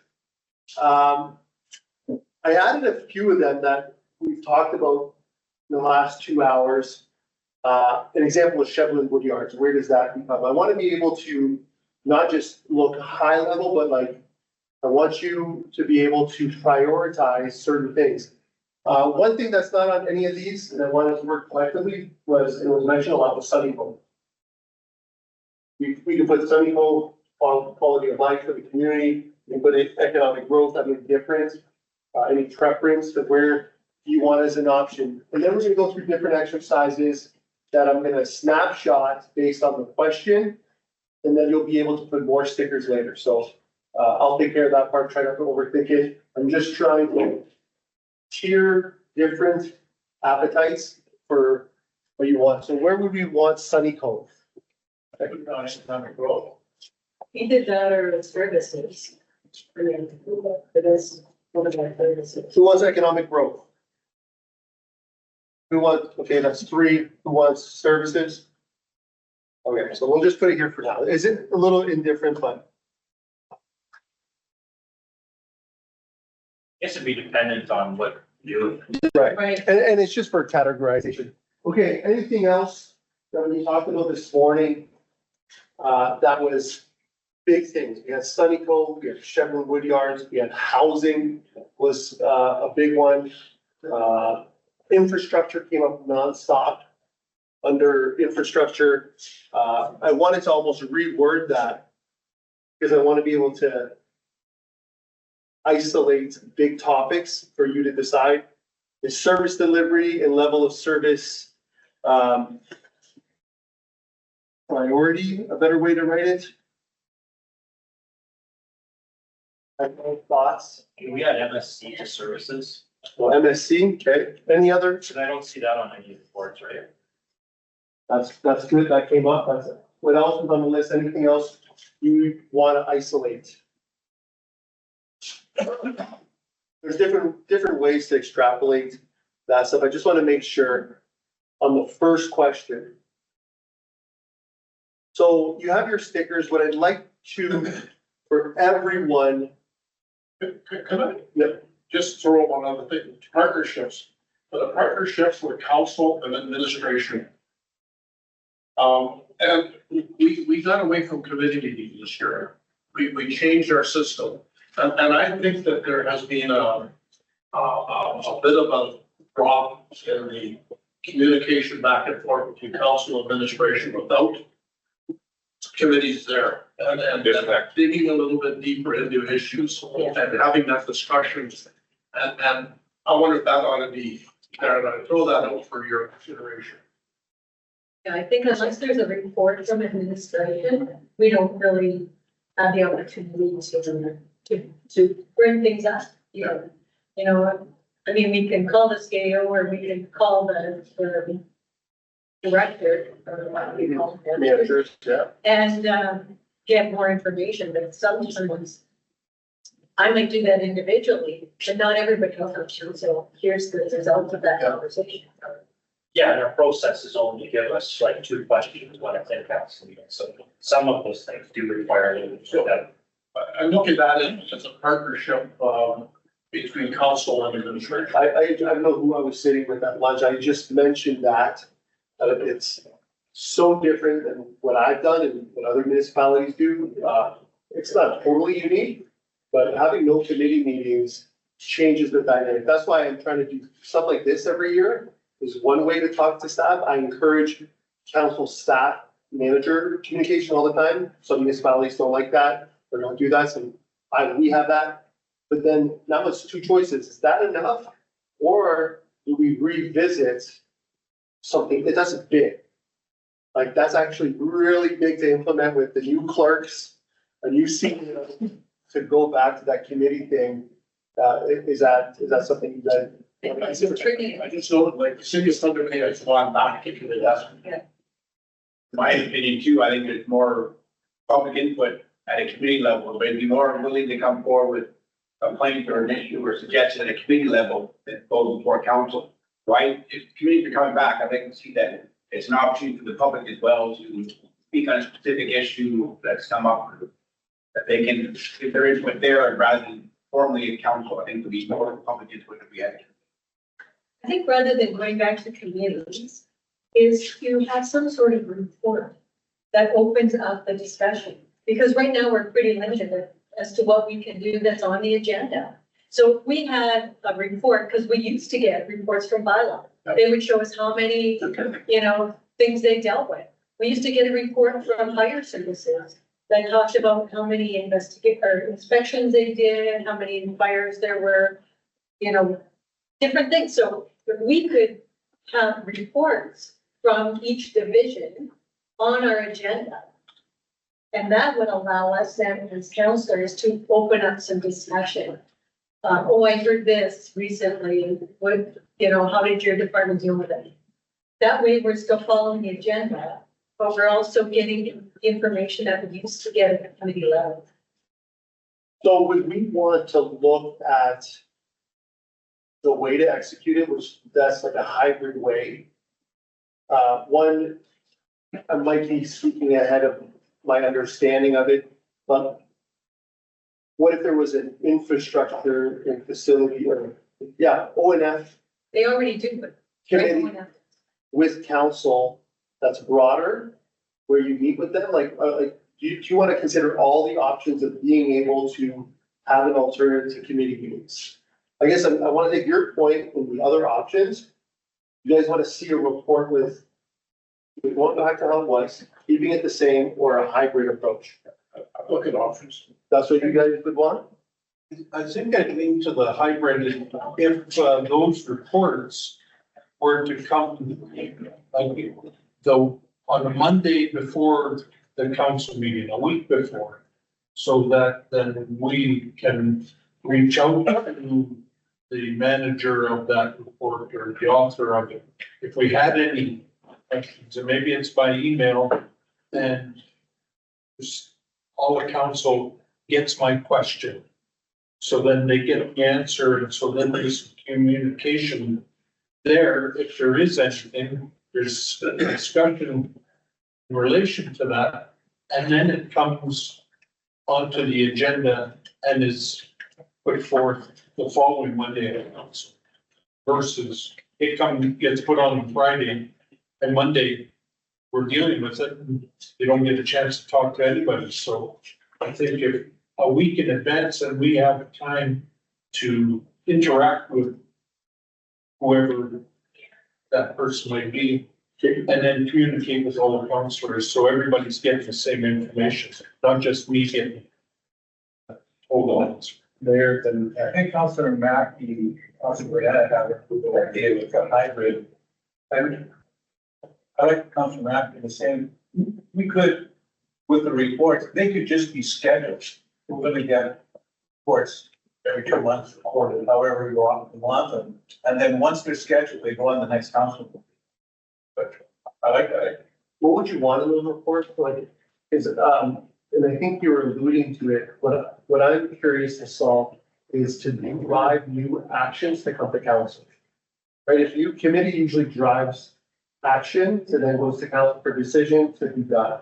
So these reports would have an update on the division.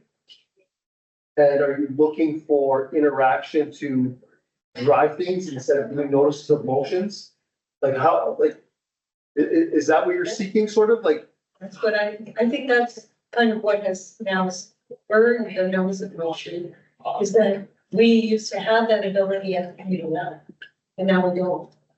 So I think it's, yeah, and if we have a report, it's as soon as that heading or that department opens up the report, it kind of opens up the whole division for questions from the council. So it's not, maybe not just limited to what's in their report, but then we could ask questions of that. You can actually change the agenda somewhat, have to change the bylaw, change the agenda, put a little section, at every council meeting, a committee of the whole section, and the reports go to the committee of the whole section. And from there, you can drive whatever actions you want, that be issued to the committee of the whole. So, the committee of the whole, like, comments. So you, decided to be the whole component, so. Well, we used to have committee of the whole meetings, when council meets as a committee of the whole, and discusses things in more depth. And then in the committee of the whole, you can make suggestions that actually go to council for action. Recommendations. So is this, substitute or alternative, what would that look like? But I'm just thinking out loud here, if you say it's thought process. I would have that at the beginning of every council meeting, and it would be timed, so it's not going to go on forever. And these reports would come to that committee of the whole, they could be discussed there, talk about, or the rules you would have, they could be discussed, and they could make resolutions that could go to council the following. Okay, so we're potentially considering a hybrid committee of the whole process. For lack of a better term, just a different process to replace the previous committee of the whole. Maybe Jack, that's what happens. Okay. You guys want it under? I'll take a question. Oh, no, sorry. I just think, it's nice to be able to share information, like right now, like, you know, I email everybody else something that could be distributed, like, another council meeting, kind of go to us before, but for what Councilor Mackey said, I think it's important that, you know, we have something on the agenda, like, on Thursday evening, and that group is affected. When they can't speak on that behalf, then it gets thrown off, like, you know, we have the border skating club thing right now, like, it's too bad they couldn't have something like that. They're already going to be an agenda, all the that users can speak, so let's make a decision before we have a chance to hear from anybody, you know, publicly. It'd be nice if we can, that way you can, what they have it. Well, and if a week in advance, where then you've got time to explore the topic, whether you have to talk to other people or ask the author some questions. I hear a lot of frustration from user groups that are on there, and then they find their agenda Thursday, but it's too late to talk to council. So that creates a huge dilemma in the sense, I'm indifferent in the sense of whatever council would want. The ideal practice, I believe, for all of the, like, when that happens, which can happen quite often, is you have to just defer to the next council meeting for a decision, or you got to bring back the committee aspect in order to have those conversations. Like, it's like striking all the committees as put us in a position to make a decision on one night. So perhaps I put in every item that's the first time it comes. The option is to defer for next council meeting for decision. Like, and again, we can look through this for the hybrid approach, but we gave that up by changing the committees, right? Because committees, you would talk about that item first, committee would, whatever, we'd be aware, then it would go to council. Easier to share information with the committee, like, it's, you know, it's hard to share information with, by email everybody about something, or, you know, just want to name a memorial arena. Unless they got constituted, they don't want to think constitutes a council meeting. That was just sharing when the. I'm gonna say that we have to be really careful, and I'm sure the clerk is cringing sitting here listening to this. We have to be really careful not to be having discussions over the internet. Yeah. So without being in a public, I mean, it is public, but can, so the other thing I was thinking, just to get around the whole idea of the agenda, what if we have a department schedule each month to do a presentation? You know how we have presentations and delegations, right? So this month, the presentation is going to be from Planning and Development Division. And they do a presentation, and if there's an issue that comes up, then we do defer it to the following council meeting for a decision or a recommendation. I don't know, that's just kind of, just going on your comment, this morning. I think we'll place it. And then we'll have to talk also on like how to implement a potential hybrid. But obviously it would probably be a report that's, is a prior council, it would be a report with those options, and then you give us, the direction of either status quo, the way it was, or the new approach. Okay, so we'll put that under a certain. I think it's gotta be services. I guess. Unless we change that heading to governance or administration, I don't know. I mean, it could be from economic, 1 month, it could be planning and development, it could be, it's on and on, we just, I just put it under committee of the whole alternative. I think we understand. Anything else? Sunny Cove, Shevlin Woodyards, we're, energy hub, infrastructure priority. Anything else that we overlooked potentially to consider? just one thing we talked about under economic growth is to use the MAC committee. Oh, not committee more. And Marcel, while you're over there, aren't like 2, 3, and 4 Yeah. kind of almost the same thing? Got 2 and 3. Like, wouldn't they all be achieved by the same process Yeah. or processes? So if we're gonna prioritize, we're gonna lose support if we're dividing it across 2, 3, 4.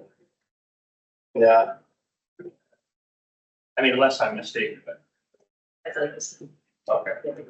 It should be a town, yeah.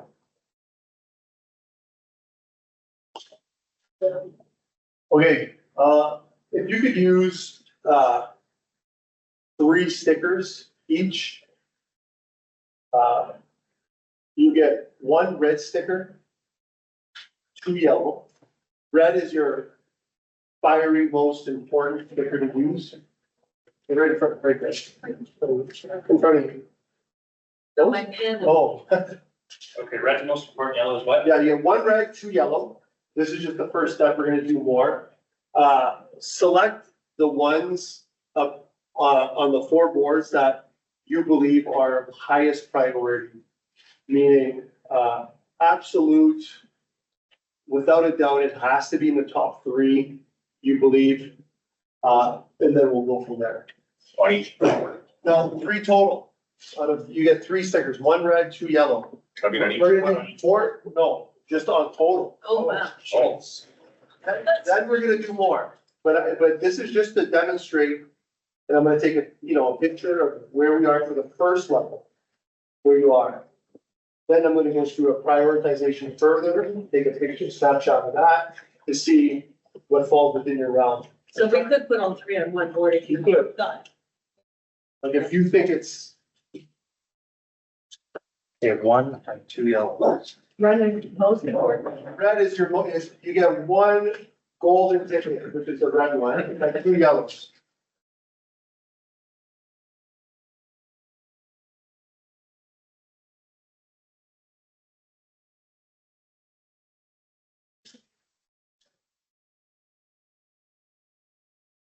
You will be killer eyes, killer eyes. I don't mean to make you. I know, right? Oh, yeah. So if you're gonna waste your sticker here, you're gonna. Yeah. Right, and like number 1 is kind of part of one over there. What? Like you got Local stickers come up this way for it. anything indigenous communities that could fall under reconciliation, that could fall under partnerships, that could be. It's like, where are you spending your where's the biggest catch-all here?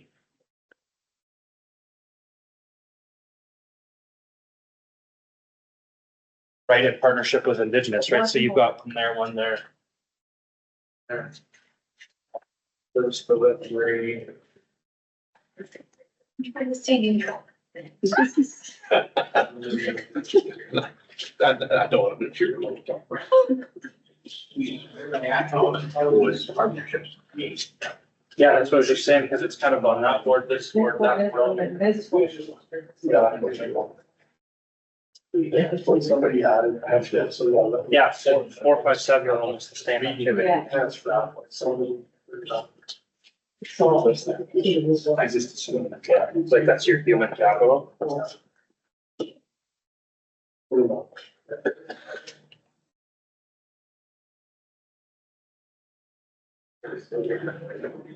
I worked 5 years.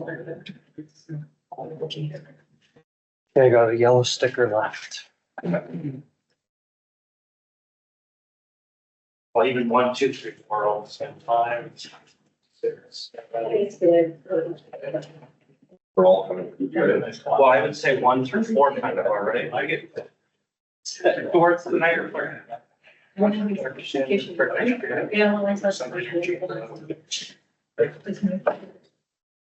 even these kind of fall under CIP. Almost regular. Public.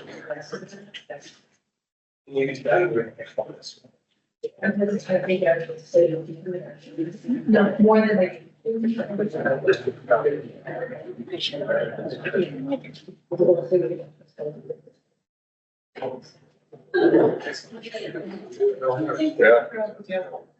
It's hard choice.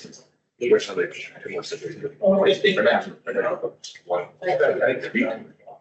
I just did this all.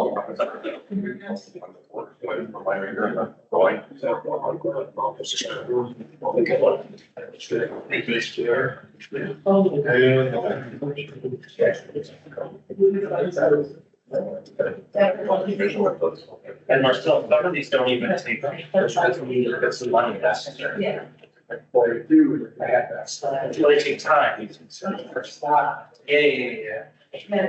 That's why, what do we want to do that? Right, but some of these are different events, like an economic vision, well, that could be a couple days doing a workshop, like something like this. So, it could also be part of 1, 2, 3, 4. Actually, Yeah, love it. See you and I tonight. No, wait, you're 5? Yeah. oh, yeah. That's funny. I want to go check it out. That's it. Yes. Space, everything all on stretch together.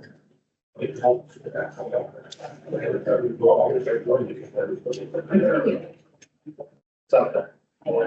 Yeah. Let's see, and that's the struggling thing about reconciliation mean, she still moves her. is You know. through indigenous communities, which is through indigenous struggling. So it's all kind of like the same thing on it before, it's you're spreading your. Like, oh, see, I got it. So it's spreading your seed, but you're still coaching the same thing. Okay. We're good to go? Okay, that's it. We're done. No. It seems like we have one outlier that had the absolute strongest economic development, incentivization program, essentially invest, like looking to get investments into our community. That's our number one driver. Meaning the biggest amount of resources that we can put towards should go through that. Everyone's essentially a strong majority on that. So anything we're driving from administration to council is essentially growth more than anything else by far. The second closest was reconciliation on the list. Let's take a second for that. I know I'd mentioned it before. What does that look like now? I know we talked about the economic partnership. Is that the focus? Continuing and even enhancing the reconciliation itself component? I talked to them, it's regional economics, they realize, they wanna, we're a central hub of the area.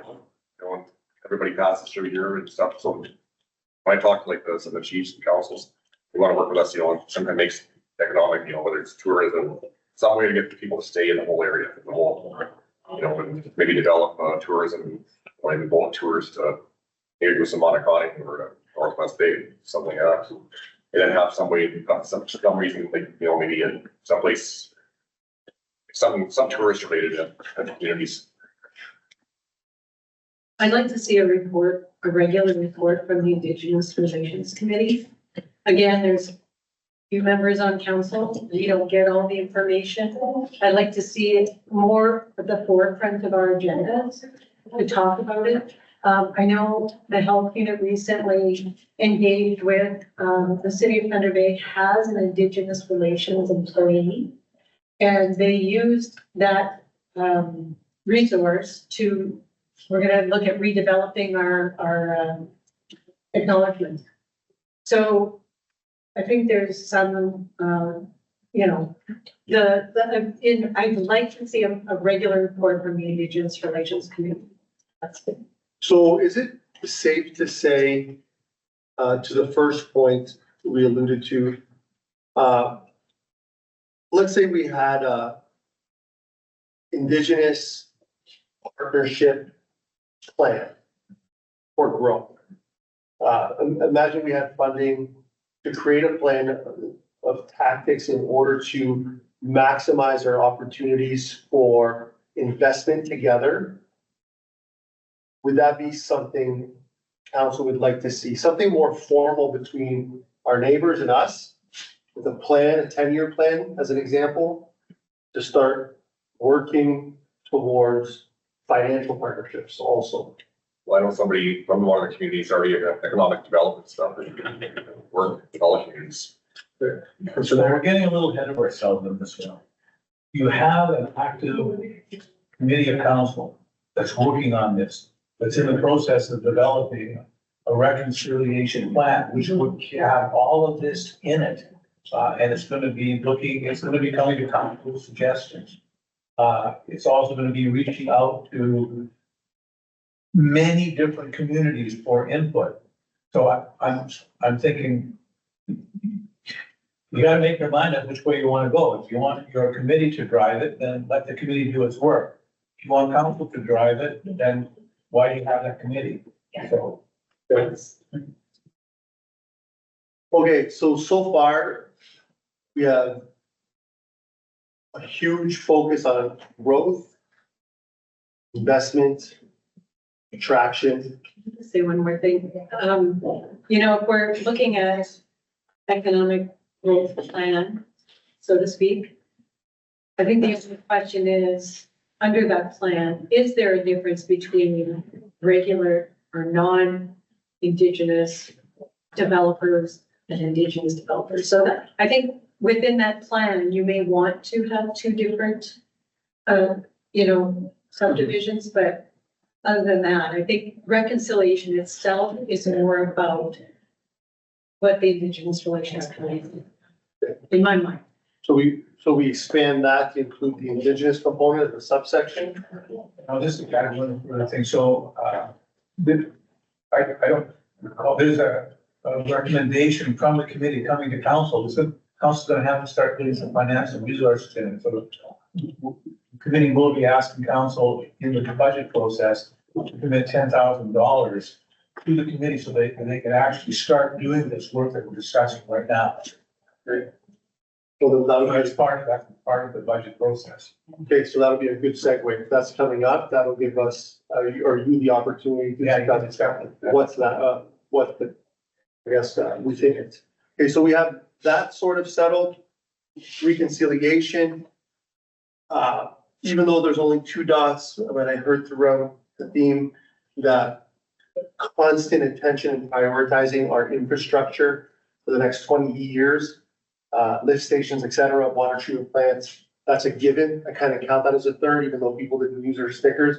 I think those fall in the top 5 priorities that I'd like to push administration to bring forward. Is that everyone on board with that? Okay, so the next exercise, There's lots of yellow stickers on the ones. Oh. Too. yeah, oh, that's right, housing, affordability and diversification. Thoughts? Just a continued focus on the development, for a variation of housing options. I mean, that's sort of across the industry. And also, that's the one, that should come also under partnerships, because really the prime driver of housing should be the DSAB. We should be working in partnerships with the DSAB to help leverage the scarce dollars that they have. Because it's really not on the onus really isn't on municipalities to build housing, it's to facilitate housing. So I think we want to do everything we can to facilitate housing, work in partnership with DSAB to try and get funding. Just another comment though, from the NOMA meeting on Wednesday, a lot of municipalities aren't just looking to the provincial government, they're looking to the federal government. Because there's a lot of money in housing right now at the federal level. You guys have lots of money in housing programs. Yeah. You're right. Okay. Housing through natural abilities of our own, Shevlin Wood Yards as an example, DSAB, focus on housing, that continues and remains to be priority. The investment in growth, service level, make sure that our water, sewer, et cetera, is taken care of, and reconciliation. That is the four pillars of approach that pushes everything. Now, Shevlin Wood Yards in the south side, Sunny Cove, or the MSC as an example. Now we're getting into the realm of capital expenditures a little bit that loosely are connected to some of the major groups. I'd like to make a category of those outliers that have been mentioned and get a prioritization from the group. But I have in my head, I heard south side of Shevlin Wood Yards, like how much time and resources. We have a new economic development officer coming. I have tasked this individual what's going to be on their plate. It's Shevlin Wood Yards, Sunny Cove. Do we look internally for MSC, the International Bridge as an example? I want you to take your blue stickers and select things and even write or add them, things that have somewhat of a capital component to it, that we're gonna have to spend dollars specifically, Shevlin Woodyard, to some extent. An example is the servicing of it, how aggressive we are when we put through our CIP, we might have to incentivize that a lot to get exactly what we want. Sunny Cove, same thing, how much do we invest in it? I know it's topical, but the Hallam, the Owando, the waterfront at the Shevlin, there's a subcategory. The MSC, it's a resource and a facility that we use, but we want to be more aggressive in spending money, that'll pull away. If you can use your blue dots, we had 2 each on outside of the 4 categories, the 4 areas that we talked about. Put your blue dots on things that you would want to be the next priority for us to spend our energy in the next 24 months. From a capital perspective, a bit. Like I said, it's not a perfect science, but the Shevlin Woodyard is heavy capital because to get what we want, we have to. And within the next 24 months. Ideally, like. Look at all the housing. Okay.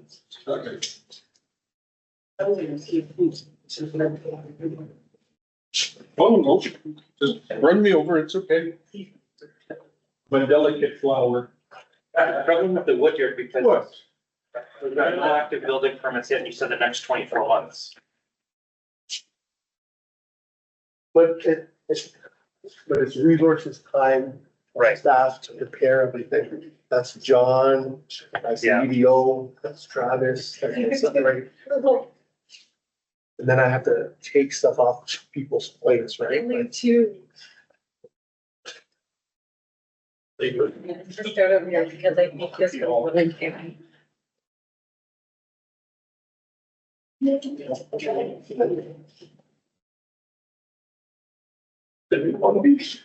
New ways are coming. Put it on. I don't need that to be more whole, but just add money to the roof, and they had their built. Forgiveness. Valves, people, they were for, so we have. That's what it was. COVID happened, we'll be able money away.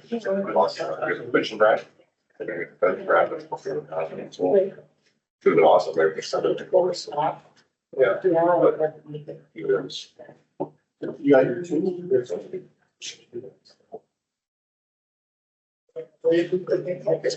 was like. Yeah. So, I just don't think it happened.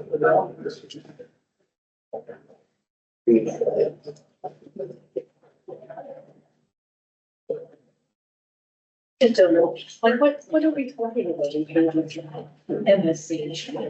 Is there, Well, maybe adding on the gym or, right. I know, but it's Why great not? the way it is. Yeah. These little bit. I was being greedy.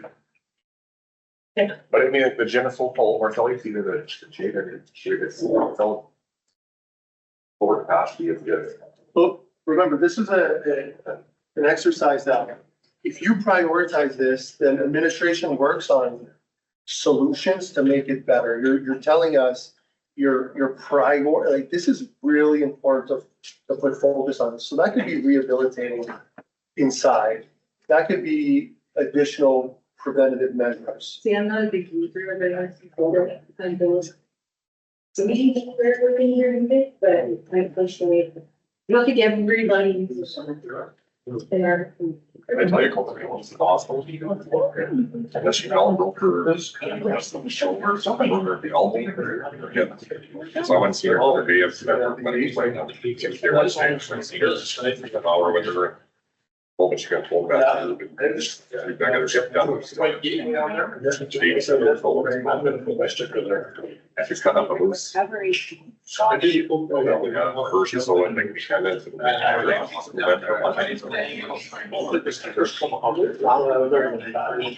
That's your, enjoy the visit. So next time with language, you should know if they're. Alley has provide. Much. Yes. We got the connection, usually, cheap areas there as well. They were talking to what.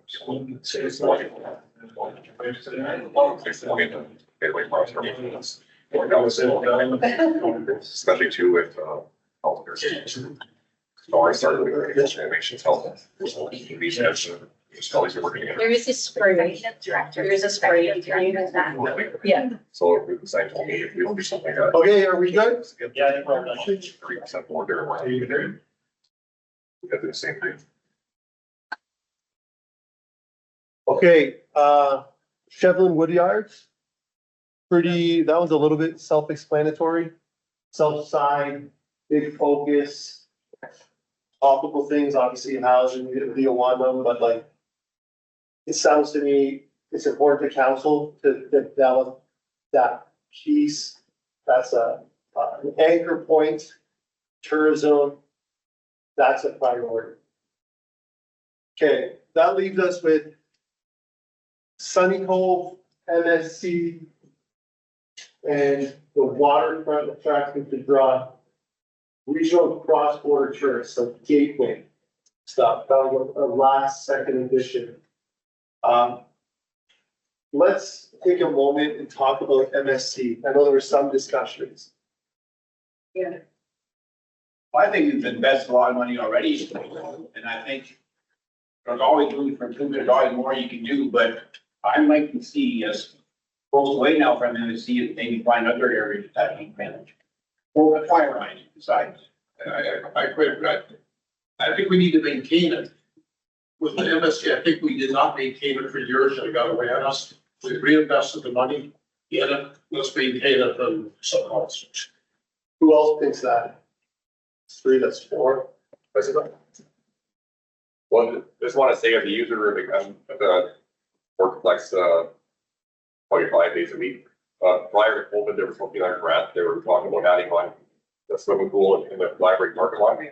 Unfortunately, the swimming pool has had nothing but problems, so nice, I thought of the other grant, because the gym is, too many people working out now to fit that gym. There's not enough room, it's just, so that's why they were add on, like, before, COVID. Okay, so what I'm understanding, and doesn't mean it's closed, is that we want to maintain MSC, look for opportunities that don't use our reserve money necessarily. So it's important, but it's not at the level of importance of the Chevron Wood Yards in the sense that you're willing to spend more new money to push that further along than enhancing the trajectory that we're on for the MSC. Is that a fair statement?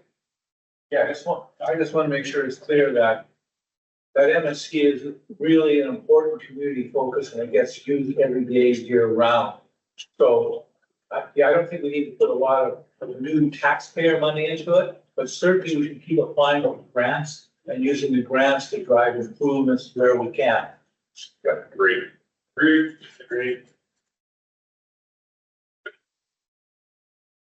Partnership. Oh, yeah, and partnerships. Okay. We can close that one, MSC, maintain and look for grants. We can categorize it, it's important, maybe not 10 out of 10 in the sense of it's dire and we want to really throw everything at it, so a good amount. Okay, so we quantified that one, we quantified the Chevelin Wood Yards. Sunny Cove and Cross Border Tourism Gateway are the last two. Thoughts, anybody? If you have to pick one. I'll start off by saying that much as all the pressure's on to maintain Sunny Cove, keep it. I still think it's a site that's 10 miles out of town. I'm not sure everybody in town can utilize it. And so to put tax money there, that's not something everybody can use. I'd rather see go for maybe developing the waterfront. I would prioritize that over Sunny Cove, just because I'm still not convinced personally that Sunny Cove is the best interest of the town to have it. 10 miles out of town and I'll get everything. I think we could, again, look at partnership opportunities at Sunny Cove. I remember when the bog floated in and, Maggie Olson at the time, said that, you know, there were Indigenous communities interested in looking on the bog for different, herbs and, you know, plant life that they use it for medicinal purposes. So something like that. We also have talked about, you know, the fact that our, they call it trailer park, it's RV park. RV park, at the, Point Park is no longer really within our purview. So, I think Sunny Cove to develop it as a more of an RV park would be a real gem for the town as well, but takes money, takes a lot of infrastructure to develop it that way. I don't know, I think it's something we could. The mayor, then. Yeah, I look at Sunny Cove as a present and future economic aspect with a lot of potential. In spite of the fact that I think we have actually getting better relations with our First Nations and we're going to be doing a lot of partnership with them. One of the fact is we no longer own the Point Park or the beach. So Sunny Cove does give us water access or things that we can do on our own without having a partner or ask permission. So I think it's got potential that way. I don't see putting a lot of extra taxpayer dollars into it, but I do see working in partnership, maybe with business, or investment people. As Wendy says, there's all kinds of things you can do there to develop it. Maybe we can get some grants to do something there, but I'm not in favor of putting a lot of taxpayer dollars in. But I am in favor of keeping it as a potential economic resource. One thing I will say is that, the Point Park has declined so terribly over the years, but was in limbo. Now we have some decent direction. So to Wendy's point, we no longer not under our purview anymore, but I think that is a prime opportunity where we can work with ABC One.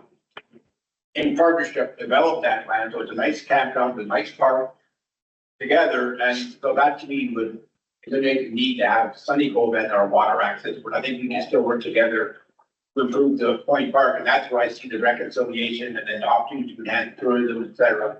But we work together in partnership, so I'd like to see more focus on revitalizing the Point Park in partnership with the.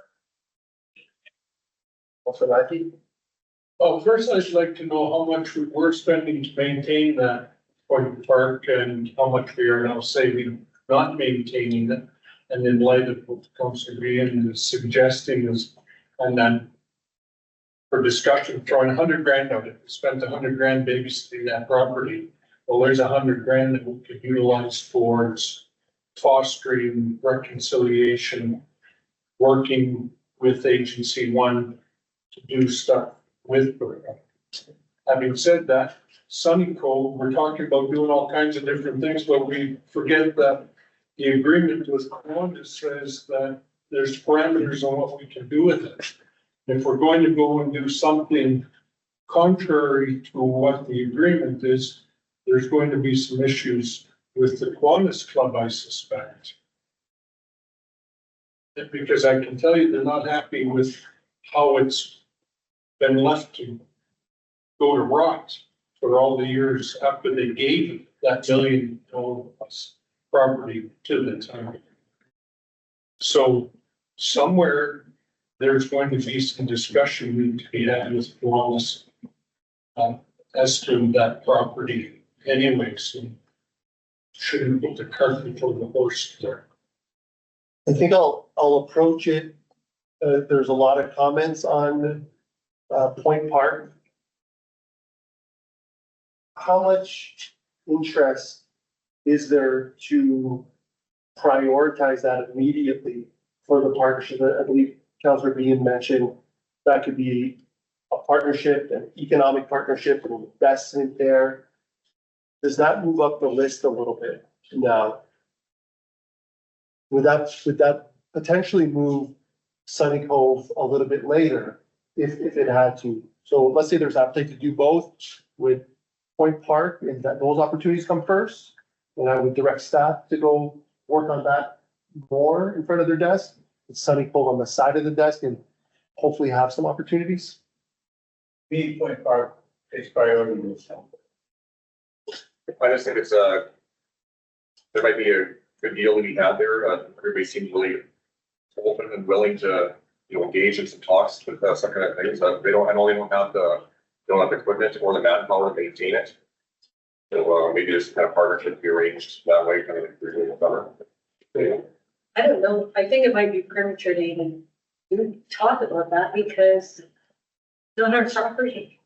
It's up to them to approach us to say, open the door. I think we can say, here's what we can offer, but I don't know that we would know exactly how much is required until they tell us. We can't keep, there's a saying, nothing about us without us. And if we just keep, shoving our ideas down their throat, that's not the way we build relationships. So I think we need to just open the door and say, okay, what do you need from us? Or what can we help you with? Yeah, but I As opposed totally, to setting a number on it or. I totally agree. But what I'm trying to get out of this is the gauging the priorities within ours, because if it's not, and something else is a priority and you don't have the resources to allocate them, then it becomes. But we have reconciliation as a priority. Yeah.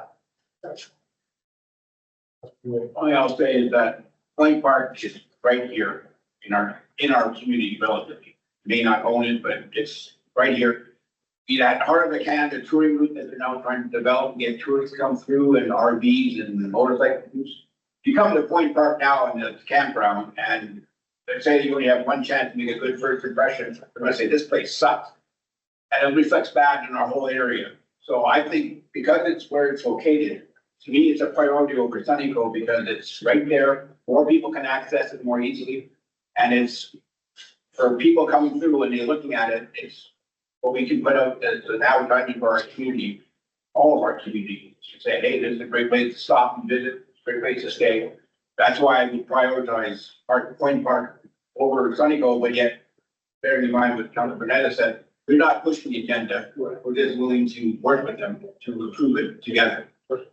I just wanted to speak to what Councilor Beretta said, it's important everyone realizes this. We're not reaching out to them. They have opened the dialogue to us after we put, our response to their response in the paper. That was very, very well received. That's what we heard from them. And then they have been requesting that we work with them on various things. So we've always let them lead, and we've always been willing to cooperate. And the relationship is building very, very well. And the plan is to continue that relationship. Okay, anybody else who hasn't commented on? I've been hearing the same thing, that's what I would get at too, because they have coached me, chiefs and counselors and just, regular members say, now it's time for us to work together. They have, that means believe that they do want to work together with it, so they've shut me out and sent it to them. So everybody's been very gracious and, so now it's time to work together, but I never heard that 6 months ago.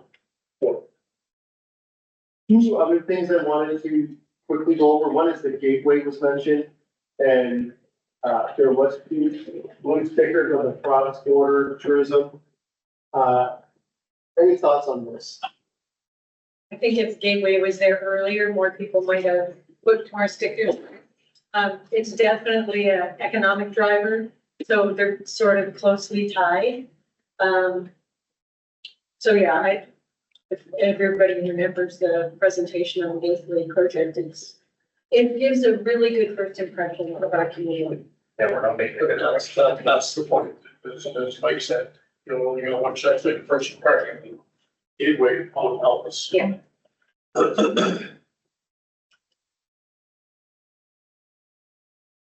You had to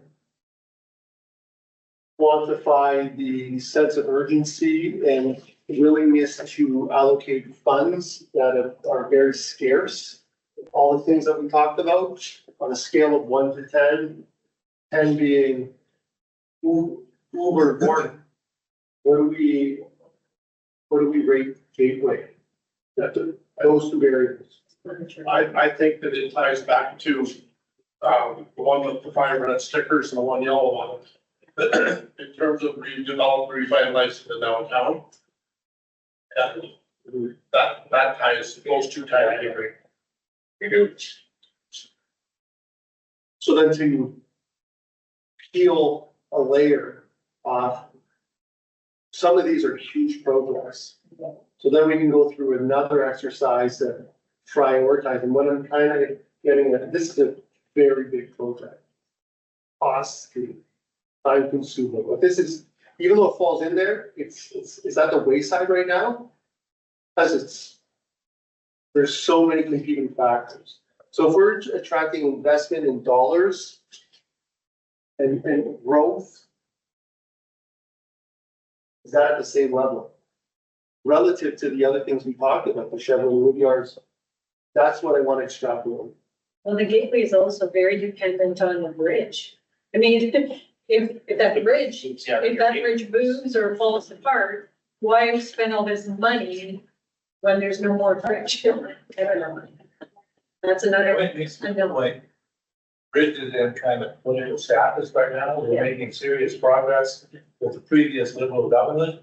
But now the new government is just getting its act together, so any movement on that bridge is installed. But there was movement, previous government did recognize that bridge as a strategic resource and committed to doing something to replace it. But we don't know where it is right now, so I think we're getting ahead of ourselves, making any plan based on that bridge right now. Well, here's a good, okay, I hope this makes sense. So under categories 2 and 3, there's all those stickers there. It looks like we're pulling some of the stuff there. Let's say we pull the Gateway project, which is time consuming and fiscally expensive, versus the energy hub, which falls really into 2, 3, and 4. Energy hub was mentioned. what would you want our staff to be working on if they could only work on one? Well, I'd say energy, but how much of that is a power form as opposed to our municipality or municipal staff? But also, I'm wondering if we could see some sort of scaled down, gateway project, you know, just something small to make a big difference. There's portions of it, you know, we got this portion and that portion. I gave you, you don't need to do it all at once, but at least bite-sized pieces of it. I was important the energy hub because to me, return, the potential return is more bigger than with the investment. And say that, because I think that's our future right there. We're looking for the industry to come in here, green energy and whatnot, and great job or broaden the tax base. That's gotta be our number one priority, so I would certainly rank. And idea over developing the waterfront attractive because return on investment to me is higher, number 7 over there than it is on number 2. That's what I'm looking at. All right, anything we overlooked? Not to be the death, but I'm wondering what kind of time we have left before, Kiwanis is knocking at the door saying that we haven't lived up to our end of the bargain for number 9. Like, I know that it's a lot of money, I know that it's strategic for the future, I know we have so many other priorities. But I don't know how much forgiveness or latitude we're gonna have if we say we're not doing anything for another 4 or 5 years, then.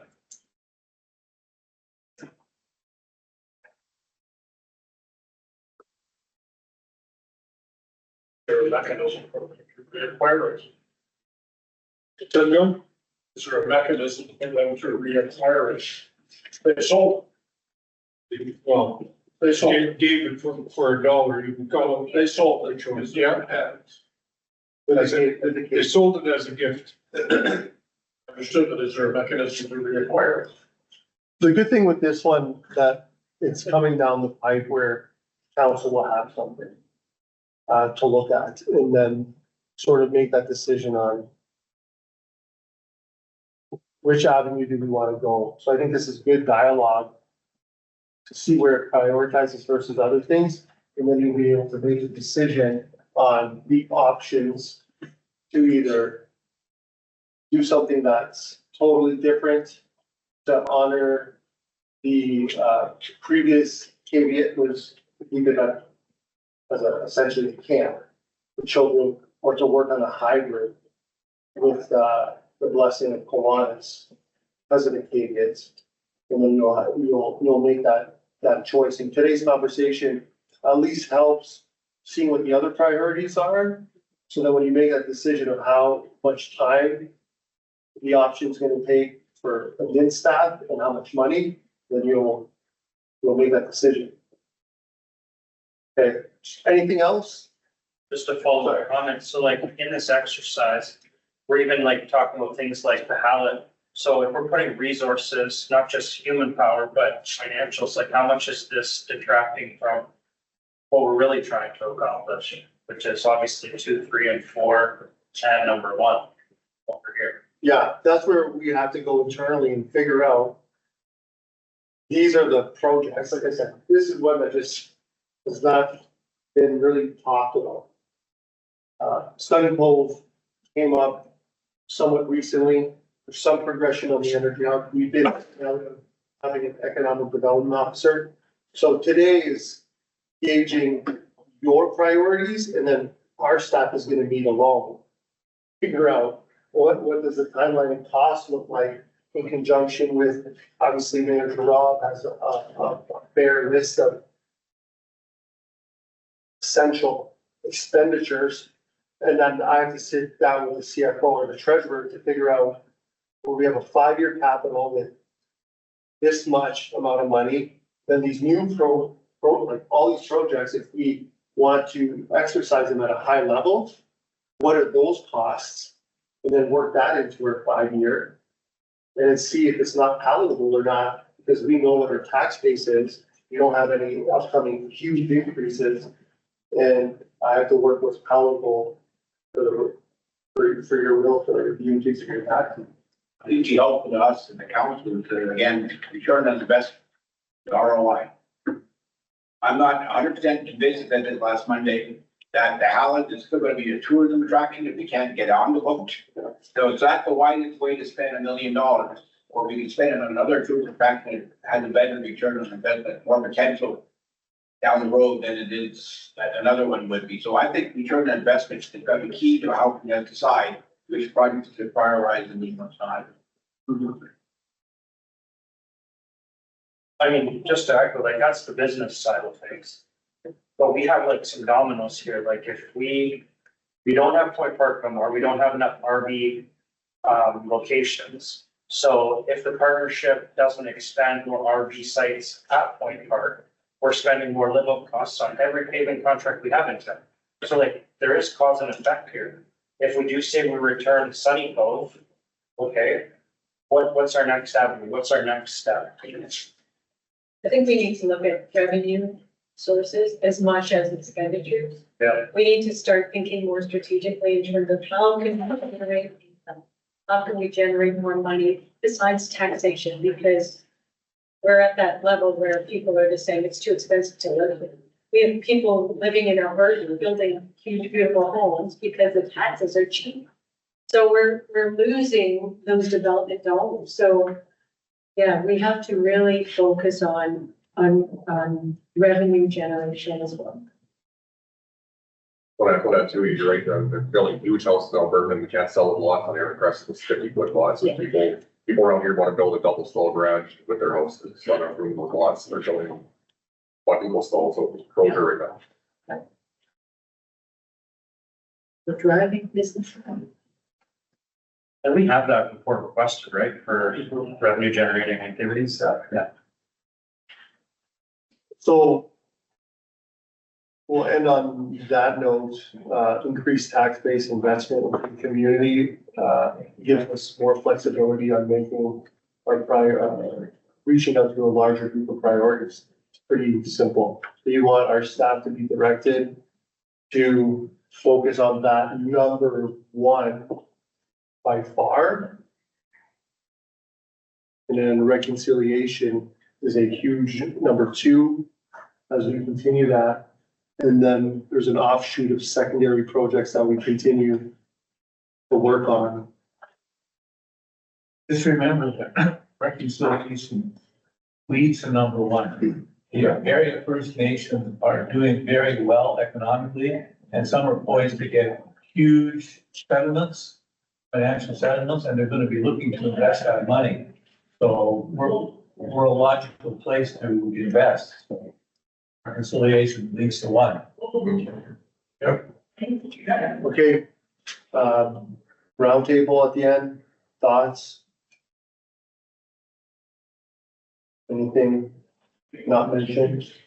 Just two general thoughts. One general thought is a really good discussion. I love hearing where people's minds are at and what they're thinking. But overall, the purpose of the municipality is to provide services 24/7. And that's what we do, and we do it really, really well. Sometimes we lose sight of that. It's all well and good to talk about these big ticket items and these sort of grand plans, and I really want to get some of that done. But still, day in, day out, year in, year out, we're delivering services to the municipality, and that's my second point.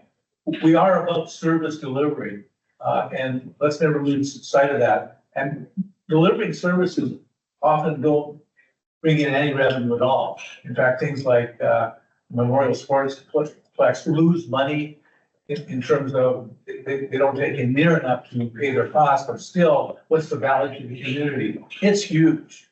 Same thing, something like a library. We're giving the library a lot of money every year, but the value to the community is huge.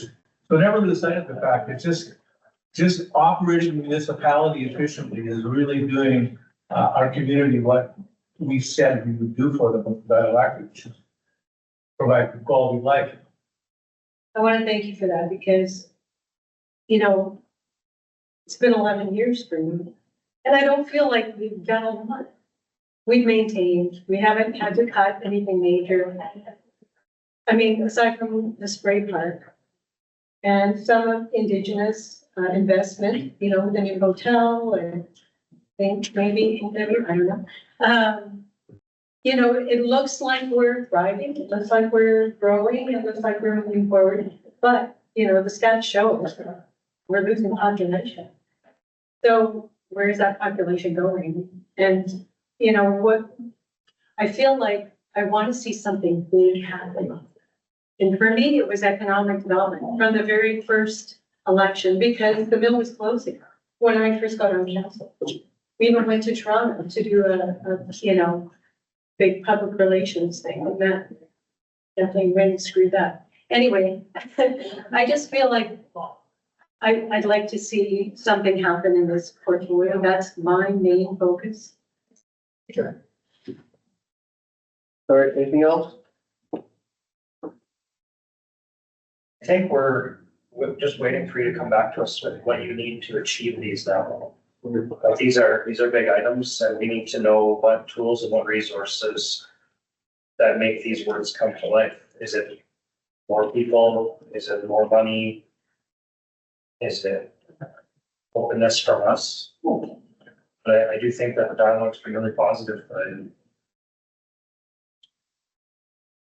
but I'll say, based on what I've seen with this exercise, because it's hard to quantify what we've done, because like the mayor brought up a good point.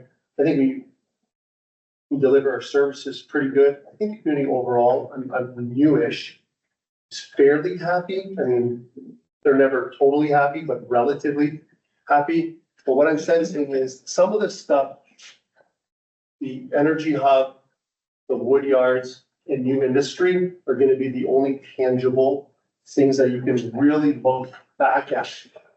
We might have to take a back seat. Sunny Cove, who knows where it goes.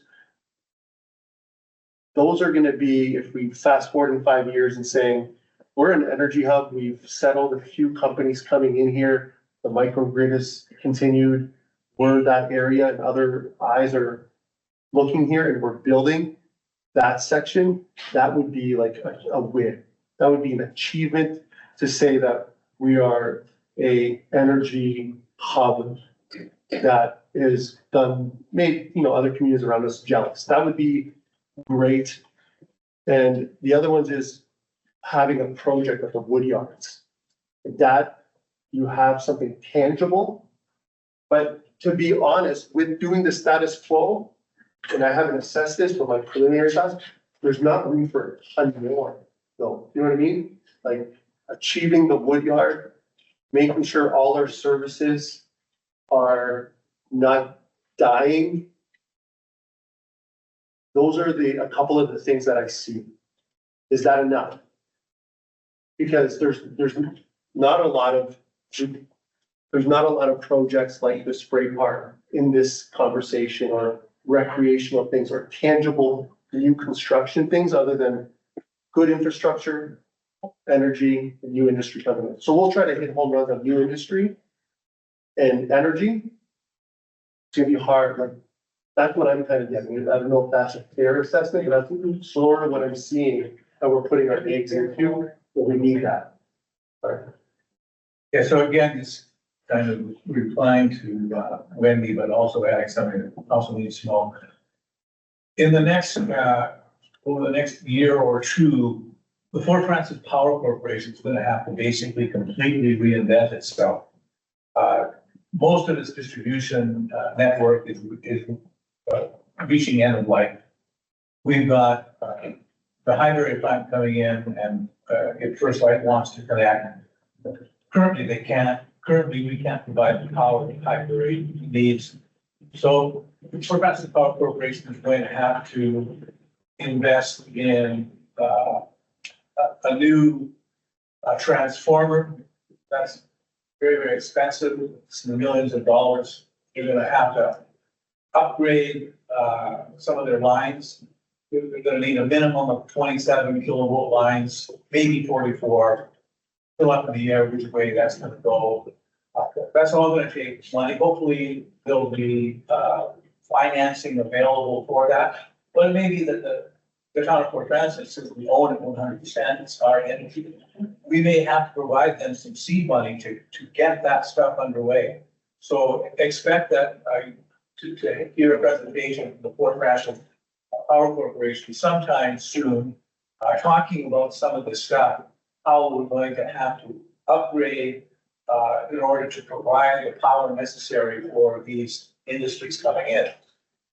And we're gonna need to provide that power, whether it's these industries or any other industries, but they need to be modernized.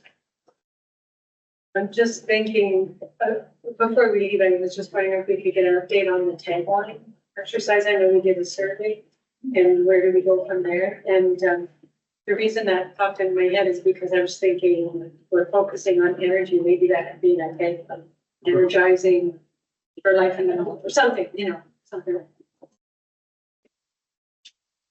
Don't have nothing.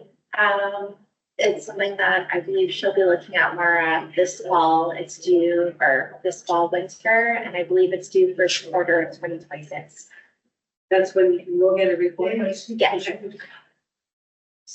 So just another good reason to do these sort of exercises, to the mayor's point, something is gonna be coming down the pipe that will have an impact. Now we see it from that lens of, if this is our major goal, now we look at this potential ask from that lens and how it plays and what are the residuals that come from it. That's why it's important to do these things, because that will lead to an offset of things that I think we talked about today. So if there's nothing else, thank you for walking through our first, I think, ever Stratland update, and looking forward to doing it Next month again? yeah, just stop asking for every 2 weeks again. Okay, thank you. So with that, I have a resolution that reads that this special meeting of the council be now adjourned at, 227. what is it? 227. I will, I said, Moved by. settle down over there, Mike. Never opened the meeting. We never opened any surprise. I just do the clerk tells me to do. Moved by Councilor McTaggart, seconded by Councilor Mackey. Any discussion? All in favor? I'll make you open Carries. it. Then we'll be closed.